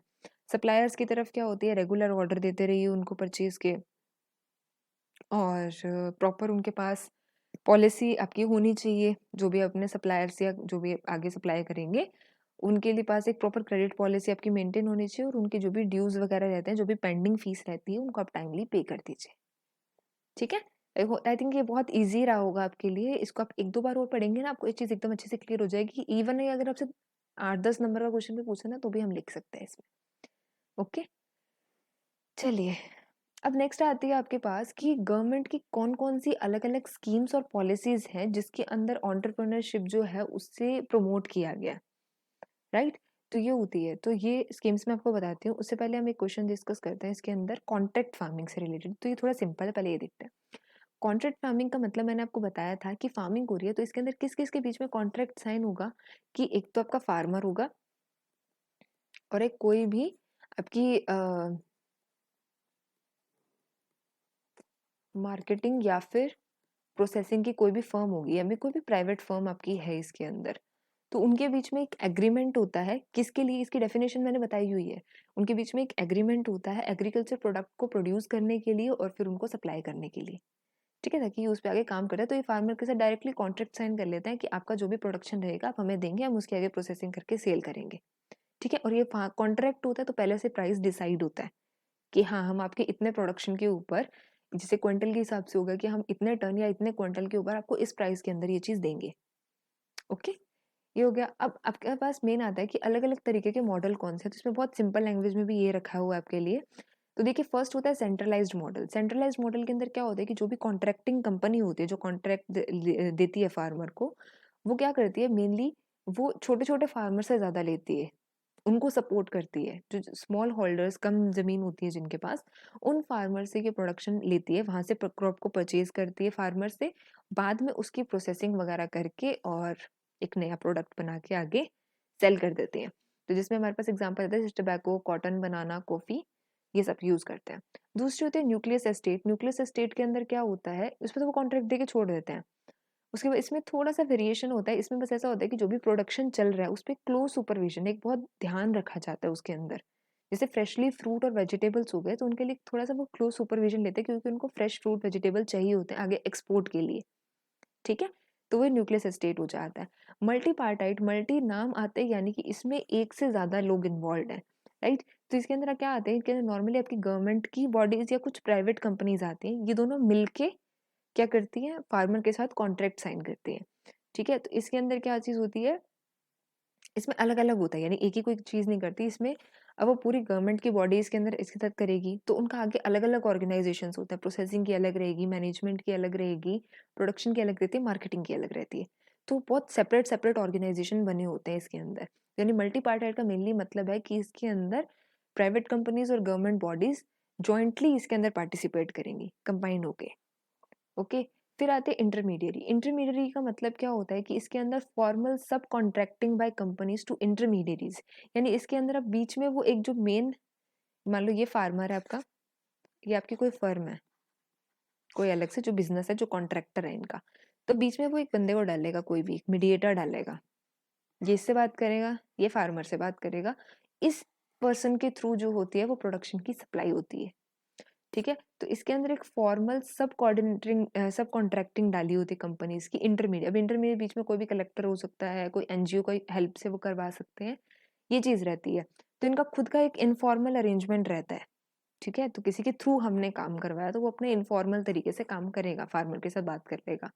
ठीक है, तो इसे कंपनी और फार्मर का डायरेक्ट लिंक नहीं रहता है, तो इसका थोड़ा रिस्क रहता है क्योंकि इसके अंदर पता है, क्योंकि वो बीच में एक पर्सन इन्वॉल्व हो गया, डायरेक्टली कॉन्ट्रैक्ट रहा नहीं इसके अंदर, तो फार्मर को ज़रूरी नहीं, फार्मर को एक एक्चुअल इनकम नहीं मिल पाती क्योंकि बीच में कुछ इनकम ये खा जाते हैं ना, तो फार्मर को एक एक्चुअल प्राइजेस नहीं मिल पाते अपने प्रोडक्ट के। और साथ में दिक्कत ये होती है कि कोई श्योरिटी नहीं रहती डायरेक्ट लिंक ना होने की वजह से कि उन्हें प्रॉपर क्वालिटी वगैरह मिल जाएगी, क्वालिटी स्टैंडर्ड्स गिर जाते हैं ऐसी कंडीशन में। फिर आता है इनफॉर्मल। इनफॉर्मल के अंदर क्या होता है कि कोई छोटी-छोटी कंपनीज़ या जो अकेला एक एंटरप्रेन्योर कोई है, वो डायरेक्टली जाके सीज़नल बेसिस पे कॉन्ट्रैक्ट साइन कर लेगा फार्मर के साथ कि हमें इस सीज़न के अंदर ये रिक्वायरमेंट है, वाटरमेलन का या फ्रूट का सीज़न है, तो हम वो चीज़ आपसे खरीदेंगे। ठीक है? तो इसके अंदर फाइनेंशियल मैनेजमेंट एक नॉर्मल रखी जाती है, सीज़न बेसिस पे है तो एक नॉर्मल फाइनेंशियल मैनेजमेंट इसके अंदर रखी जाती है। ठीक है? ये चीज़ हो गई। तो ये आपके हो गए कॉन्ट्रैक्ट फार्मिंग के टाइप्स हो गए हैं आपके पास, और इसका आप चाहें तो स्क्रीनशॉट ले सकते हैं।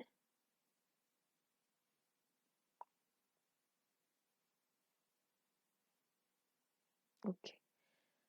अब हमारे पास आता है क्वेश्चन जिसमें हमें गवर्नमेंट स्कीम्स की बात करनी है। गवर्नमेंट स्कीम्स की बात करते हैं तो यहाँ पे कुछ नाम लिखे हुए हैं, ये मतलब किस-किस चीज़ के ऊपर स्कीम्स वगैरह चलाई हुई हैं। ठीक है? तो इसके अंदर आपको कुछ नाम लिखने हैं इसके अंदर, तो मैं आप कुछ नाम आपको बता देती हूँ और फिर इन किसी भी 2 को एक्सप्लेन करना है इसके अंदर। ठीक है? तो अगर हम इसमें बात करें कि तो हमारे पास जैसे इन्होंने बताया कि अभी सब्सिडी के ऊपर कोई आ जाती है कि और इसके अलावा कुछ ऐसी पॉलिसीज़ बना देते हैं जिससे थोड़ा उनको टैक्स में रिलैक्सेशन मिल जाता है, टैक्स कम हो जाता है, ठीक है? रॉ मटेरियल की परचेज़ पे कोई स्कीम लगा दी इन्होंने। जो वुमेन एंटरप्रेन्योर्स होते हैं उनके लिए कुछ स्पेशली इन्होंने ट्राई किया कि हाँ, हम उन्हें कुछ स्पेशल एक अपॉर्च्युनिटी दें, जो वुमेन्स हो गई, ठीक है? शेड्यूल कास्ट या शेड्यूल ट्राइब, एससी-एसटी के जो एंटरप्रेन्योर्स होते हैं उनके लिए कुछ स्पेशल कंसेशन लगाया कि उन्हें कहीं थोड़ी-सी राहत मिल जाए इस चीज़ से। जिस तरीके से एक बहुत इम्पोर्टेंट आपके पास एक होती है कि एक स्कीम चालू करी थी इन्होंने, वो होती है एमएसई सीडीपी, सीडीपी, जिसका मतलब वो इसका नाम होता है micro and small enterprise cluster development programme. Micro and small enterprise cluster development programme.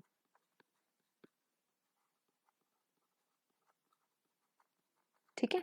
ये एक आई थी, इसके अंदर मेनली काम यही था कि जो छोटे-छोटे एंटरप्राइज़ वाले हैं, जो जिनके बहुत छोटे-छोटे बिज़नेस वाले जो लोग हैं, उनको डेवलप करवाने का काम था इसके अंदर कि उनकी एक ओवरऑल अपग्रेड करें हम उन्हें, ठीक है? कि उनका हम किस तरीके से हम कह सकते हैं कि उनकी प्रोडक्टिविटी को इंक्रीज़ करें, प्लस उनका लिविंग स्टैंडर्ड इंक्रीज़ करें हम जो छोटे-छोटे एंटरप्राइज़ेज़ हैं और हम कम खर्चे पे ज़्यादा से ज़्यादा उनको गेन करवा सकें। उस चीज़ पे थी मेनली ये। तो इसके अंदर नाम से है कि जो माइक्रो बहुत छोटे-छोटे एंटरप्राइज़, बहुत छोटे-छोटे बिज़नेस वाले जो लोग हैं, ठीक है? बिज़नेस जो फर्म है, उनका क्लस्टर में, क्लस्टर यानी झुंड होता है, तो एक ओवरऑल डेवलपमेंट करवानी है उनकी, ठीक है? एक तो ये वाली आपके पास स्कीम आ गई, इसको आप थोड़ा-सा इस तरीके से एक्सप्लेन कर सकते हो, ठीक है? दूसरी आपके पास एक आती है इसके अंदर, आप बोलते हो नेशनल अवार्ड स्कीम।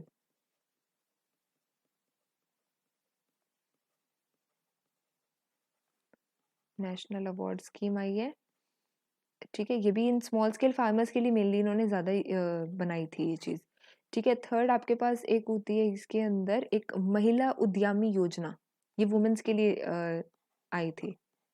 महिला उद्यमी योजना, ठीक है? महिला उद्यमी योजना थी, ये एक स्पेशल इन्होंने सेटअप किया था, मेनली वुमेन जो एंटरप्रेन्योर्स हैं, उनके लिए इन्होंने ये एक स्पेशली सेटअप किया था इस चीज़ को, एक स्पेशल फंड देते थे वो। ठीक है, अराउंड 5 करोड़ का फंड इसके अंदर इन्होंने साइन किया था वुमेन्स के लिए, ताकि उनको मतलब मेनली सीड सेक्टर के अंदर, कि जो भी स्मॉल स्केल इंडस्ट्रीज़ हैं, उसके अंदर मतलब इनको एक फंड दिया जाता था उसमें पार्टिसिपेट करने के लिए, कि जो भी उनका कोई भी प्रोजेक्ट उनको स्टार्ट करना है अपनी स्मॉल स्केल इंडस्ट्रीज़ के अंदर, उसके लिए एक फंड लागू किया जाता था इसके अंदर। और उसके लिए उनको मतलब ये होता था कि रीपेमेंट करनी होती थी उन्हें हर 5 या 10 साल के अंदर, इस तरीके से एक लोन दे देते थे उनको। ठीक है, ये चीज़ हो गई। इसके अलावा एक इसमें वुमेन्स के लिए है दूसरी, जिसको बोलते हैं प्रियदर्शिनी योजना।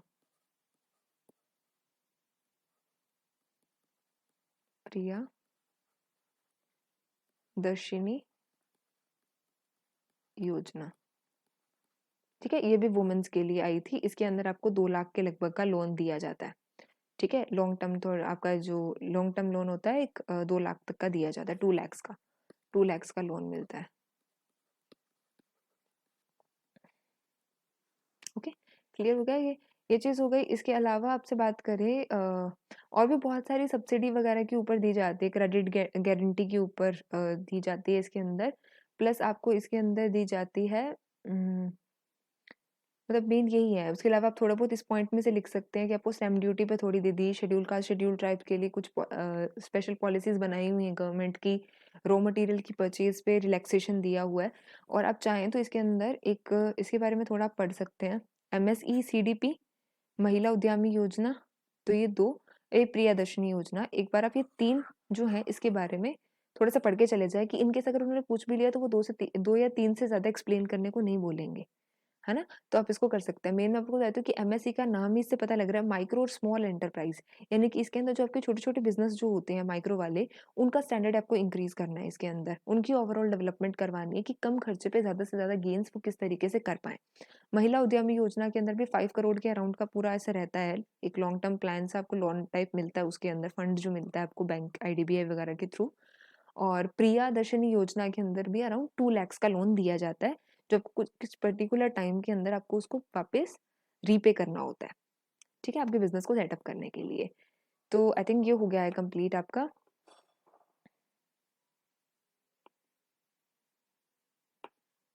सो हेलो स्टूडेंट्स, होपफुली आप सभी को ये वीडियो बहुत पसंद आया होगा, और अगर पसंद आए तो इस वीडियो को लाइक कर हमारा उत्साह बढ़ाइए यार, ताकि आप सबके लिए और थोड़ा बेहतर कर सकें हम। ठीक है, इसी प्रकार सभी सब्जेक्ट के प्रीवियस ईयर के वीडियो सॉल्यूशन हमारे नोट्स कल्चर ऐप पर उपलब्ध हैं। साथ ही साथ इसके हिंदी नोट्स भी हमारे ऐप पर अवेलेबल हैं। डिस्क्रिप्शन में दिए लिंक से जा करके आप हमारा ऐप डाउनलोड कर सकते हैं, और अगर कुछ जानकारी चाहिए तो आप हमारे दिए नीचे नंबर पर आप कॉन्टेक्ट करके जानकारी प्राप्त कर सकते हैं। ठीक है, तो मिलते हैं अगले वीडियो में, तब तक के लिए थैंक यू सो मच, और ये वीडियो शेयर जरूर करें।